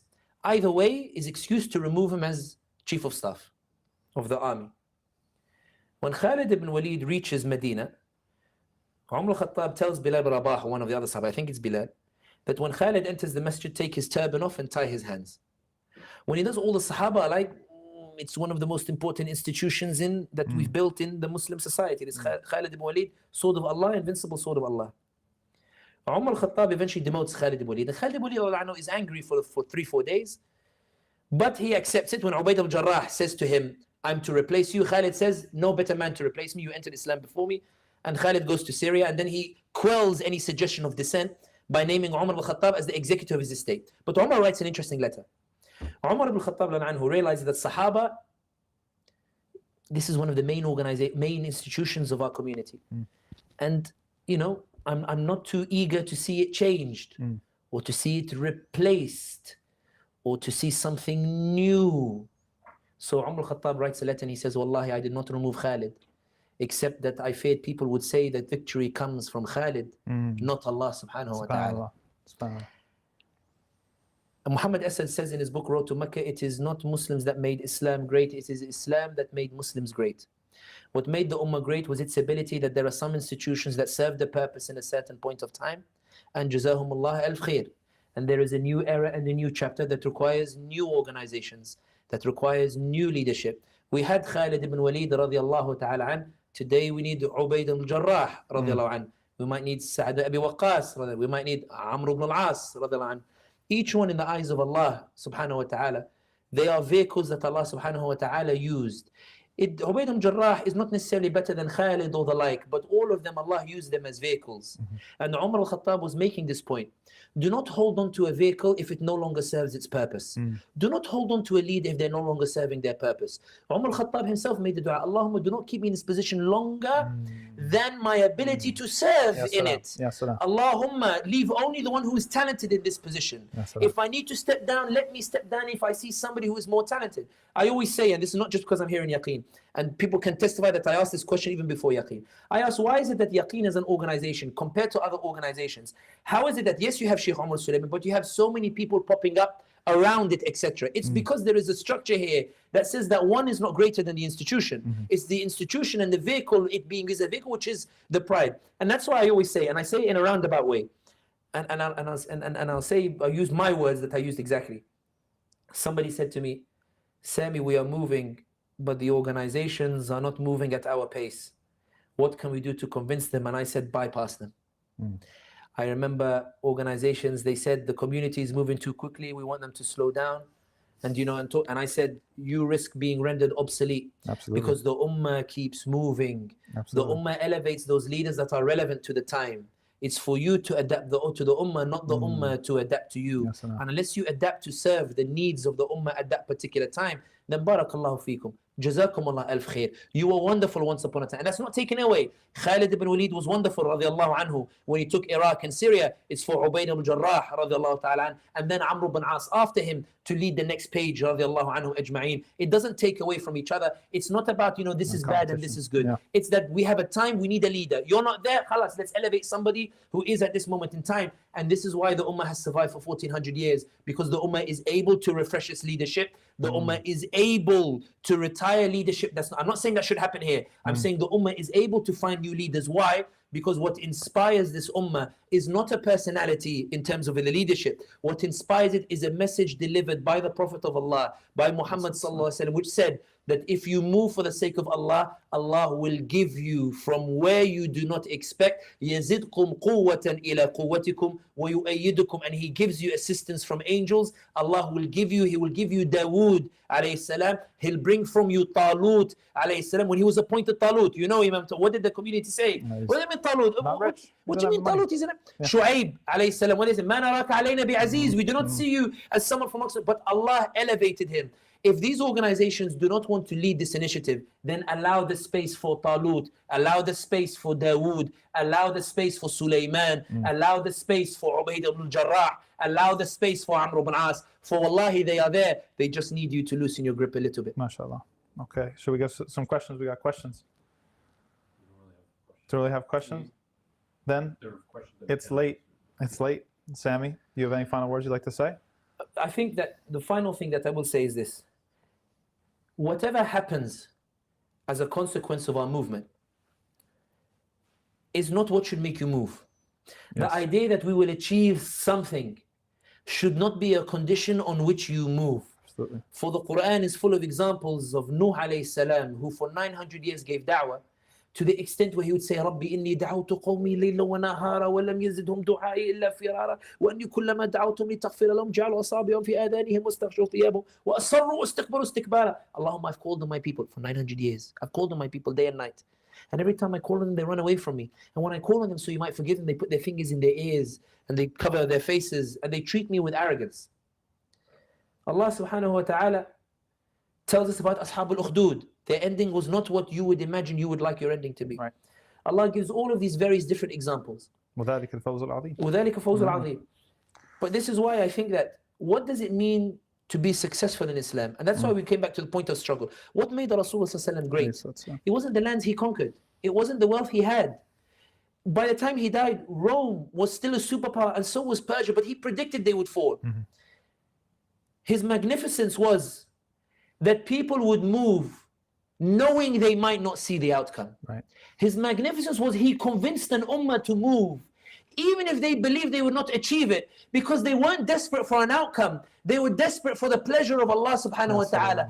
They were desperate to be vehicles Allah would use. They were desperate to hear when they die, Ya ayyatuha an-nafsul mutma'inna, irji'i ila rabbiki radiyatan mardiya. Come back to Allah. Allah is pleased with you. This is what they were striving for. This is what the French could not understand when they were in Algeria. We have taken over their land. We have persecuted them. We beat up their men. We shamed their women. Why do they not succumb, and why do they not just accept the status quo? What makes them move? What makes them keep going? What makes them willing to give everything for the sake of something higher than them? What makes them move and resist us when we have the material superiority? We commit a massacre, they keep moving. We go and abuse them, they keep moving. We do all sorts of harm and all sorts of torture, and we do the most inhumane things. We blow up the heads of their kids, but this community keeps moving. What is it?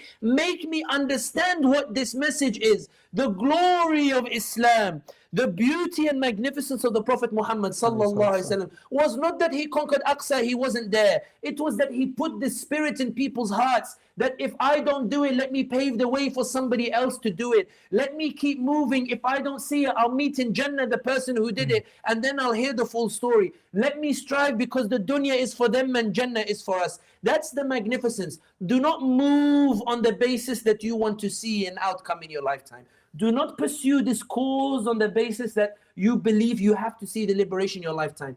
Pursue it that you want the ultimate success that any Muslim can have, which is, and this is what gets me out of bed every night, when I feel the sadness of when I see Sidra's picture with the legs blown off and she's hanging on the wall.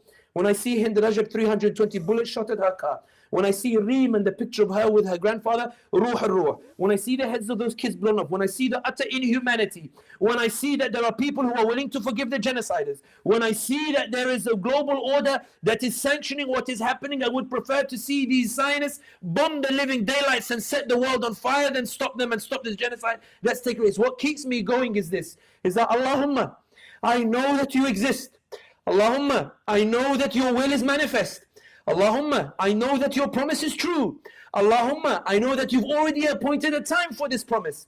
Allahumma, on this basis, I will move.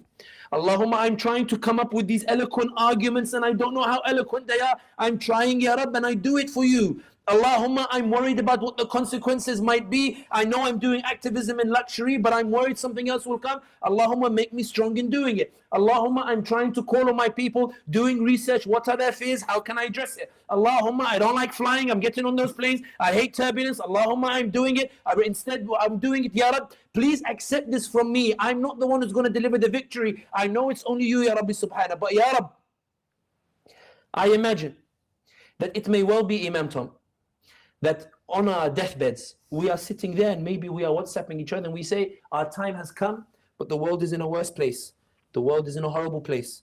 Killings are still happening. The global order is still messed. And we will tell each other, do you know, maybe were we wrong to, maybe the arguments in the podcast was wrong. Maybe we should have focused on a different angle. Maybe we should have done this. Maybe we should have done that. Maybe, oh, you know what, Imam Tom, maybe I didn't think about it properly. We weren't as wise as we thought we were. Maybe we should have, etc. This and that. And the ruh starts leaving the body and we think, subhanallah, inna lillahi wa inna ilayhi raji'un, and it leaves. This is what keeps me moving. I imagine the angels will say, I imagine that as I'm weeping with the heartbreak of everything that's happening, I imagine the angels will say, Ya ayyatuha an-nafsul mutma'inna, oh beautiful, sweet smelling soul. Oh lovely soul, wonderful soul. The angels will say, you know what this soul used to do? The community say there's no point. What impact does your voice have? But they kept going regardless. They couldn't see the outcome, but they kept moving. They said the sister's impregnable. They kept moving. The odds are against you. They kept moving. They said we have Allah subhanahu wa ta'ala. They kept moving. They kept, oh sweet, beautiful smelling soul. Come, why are you crying? Come. Irji'i ila rabbiki radiyatan mardiyah. Allah is celebrating you. Allah will say, look at my servant. I gave them a promise and look how they moved. I didn't show them Jannah, but look at how they moved. Like the hadith of the angel. They talked about my Jannah. Have they seen it? No, they haven't seen it. Then I will give them the Jannah. So they look how they move based on the promise. Irji'i ila rabbiki radiyatan mardiyah. And Dino, a friend of mine from Bosnia, when they asked him about the genocide, he said, you know what my dream is? That when I sit in Jannah, I want Allah to show me the full tape. I want Him to show me from beginning to end. And one of the Americans who heard the story said, Subhanallah, do you know what struck me the most? Look how he dreams. I want to be in Jannah and I trust Allah and I want Allah to show me how He made His justice manifest. Dream of these things in that Allah subhanahu wa ta'ala, at the end of the day, I will stand before Him and so will you. Allah will not ask you about things that you were unable to achieve. He will say, I gave you power. I gave you a voice. I gave you money. I gave you comfort. I gave you luxury. I gave you everything in this dunya. What did you do with it? I gave you the money. It's not your work. I gave it to you. I blessed you with it. What did you do with it? I gave you the microphone. I gave you the camera. What did you do with it? And the frightening thing is, can you imagine somebody who will see somebody and they will say, you know, this person, his voice that he raised moved and frightened Netanyahu, but you sat at home and you did nothing. Don't be the guy who says, yeah, lately I wish I did something. Move and you will see that the water starts flowing and chances will open up. And this is why I finish on this point. It's not a matter of whether you have power or not. Everybody has power. Martin Luther King, it's a universe, it's a fitrah concept. Martin Luther King says, if you can fly, fly. If you can't fly, run. If you can't run, walk. If you can't walk, crawl. But by God, keep moving. بلغوا عني ولو آية. من رأى منكم منكرا فليغيره بيده. If you see something is wrong, change it with your hands. If you can't, then change it with your tongue. Speak out. Speak out and do something. There's a genocide. Speak out and do something. Kids are being killed. Speak out and do something. They're buckling the Zionists. Speak out and do something. The world is shifting. It's shifting because you're moving. Don't look at each other and say, what are we achieving? You're winning. You are making them buckle. Blinken is buckling. Biden is buckling. The genociders are buckling. Macron is buckling. The Belgian deputy PM is buckling. The ICJ is buckling. The EU, why are they buckling? They're buckling because you're moving. Only a fool would turn around after this and say, I'm going home, there's no point. Move and keep moving, you're winning. And bi'idhnillah, Allah has written that victory will come. And one day, كُلُّ مَنْ عَلَيْهَا فَانٍ وَيَبْقَى وَجْهُ رَبِّكَ ذُو الْجَلَالِ وَالْإِكْرَامِ. Allah will remove everything and He will say, Allah will remain and say, لِمَنَ الْمُلْكُ الْيَوْمِ لِلَّهِ الْوَاحِدِ الْقَهَّارِ. Believe in Jannah like you can see it. And I always say, and I promise I'll finish on this point, Yaqeen did the Jannah series. Sheikh Umar Sami did the Jannah series. And it was the first time somebody encouraged me to envisage Jannah. I'd never envisaged it before. I just say, as long as I avoid hellfire, I'm fine. I'll be a bawab in the first Jannah. I'll take that. You know, like I'm not the kind of guy who should imagine Jannah. So you see him, you know, you had the lights behind him and he's talking about it in that lovely way that he talks, you know, like mashallah. And then that night I went and lay down in my bed. It was only 10 minutes. I lay down in my bed and usually I put my head on a pillow and I conk out. I can't sleep. I think, what would Jannah look like? First Jannah. He's described it for me, right? So I think I can be a bit brazen and think about first Jannah. I won't think about Firdaus, just first Jannah. And what you realize when you imagine it is the first Jannah, you go through everything you want in the dunya, which takes you a few hours. Let's say you went to bed at 10 o'clock, by like 2 a.m., 3 a.m., you've exhausted everything that you have want in the dunya. By the time you've exhausted it, you tell yourself, you get to a place where you're like, I'm here, I may as well see what second Jannah looks like. I may as well imagine it. But when you get to second Jannah, you're imagining things that you didn't think that you liked or wanted, because you've completed dunya. So you're like, what is it that I would like that I have not considered? So you start thinking about prophets that you would meet in the second Jannah, third Jannah. By the time it gets to 4 a.m., Fajr is 6:15. 4 a.m., you're on the fourth or fifth Jannah. I may as well. I'm here. I may as well. When you get to the seventh Jannah at 6:14, one minute before the Adhan of Fajr, the reason why I'm saying it is I want everybody to imagine it. What is it that Ansar saw in the promise of Jannah that made them move? And I always imagine that one day, you know, you walk in, you see Ali ibn Abi Talib, you see Sa'd ibn Waqqas, you see, you know, Khalid ibn Walid, you see Amr ibn al-As, you see, etc. You walk in, and you know, I imagine a scenario. I always walk in, and then I see 3 men sitting underneath a tree. And I love this. I dream of it every night. 3 men sitting underneath a tree and you walk by. And because you're limited in your imagination, you can't imagine what Jannah looks like. So you imagine it in terms of someone in New York or someone in London or whatever. You're walking by, you're overhearing, and you hear one guy say, and so yeah, Rasulullah and yeah, Amir al-Mu'mineen, when I liberated Al-Aqsa, I came in and I kicked out Balian and the Crusaders and I established Islam and the Deen. And the other person says, but yeah, Salah ad-Din, when you entered, what was the laws that you imposed? He says, yeah, Umar al-Khattab, I imposed the same laws that you imposed in Al-Aqsa. And you'll be like, Allah, is that Umar al-Khattab and Salah ad-Din Ayyubi? So of course you're not going to walk straight past. You're going to walk in. I'm enjoying this dream. It's still 6:14. The seconds are ticking. I don't have long. You go and you say, Salaam alaikum, wa alaikum salam. Are you Salah ad-Din Ayyubi, Umar al-Khattab? Yes, I'm Salah ad-Din Ayyubi, I'm Umar al-Khattab. MashaAllah, MashaAllah. It's wonderful to be here with you. Which generation are you from? Wallahi, I am from a miserable generation.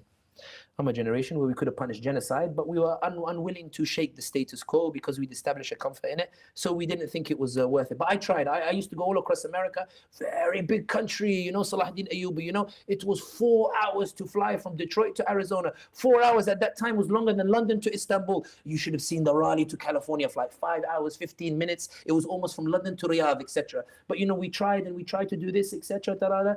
Say it to Rasulullah, you are Rasulullah, and you're saying, but this time you feel guilty. Ya Rasulullah, we weren't like your generation. We tried and we moved, etc. And then you sit down, and then somebody else will walk in. When the other person walks in, you'll be like, Salaam alaikum. You tell him, alaikum salam. Rasulullah will say to him, what generation are you from? And he will say, we are from the generation that liberated Al-Aqsa in 2050. Very close because of all the efforts there. So I don't know if you can feel jealous in Jannah, but you think to yourself, man, I died too early. How was it done? What was the, I say Muhammad al-Fatih. What did he know that the others did not know? So as the person goes and sits down, I imagine, it's just my imagination. I blame Sheikh Umar Sulaiman. I imagine that, he walks in, before he sits down with Rasulullah and Salah ad-Din Ayyubi and Umar al-Khattab, and Imam Facchine and inshallah, and Sheikh Umar Sulaiman and Abdullah Udru and these others. Before he sits down, he looks at me and you and goes, hey, Sami, Hamdi and Facchine. We'll be like, do we know you? Allahu Akbar, you guys are here as well. We'll be like, do we know you?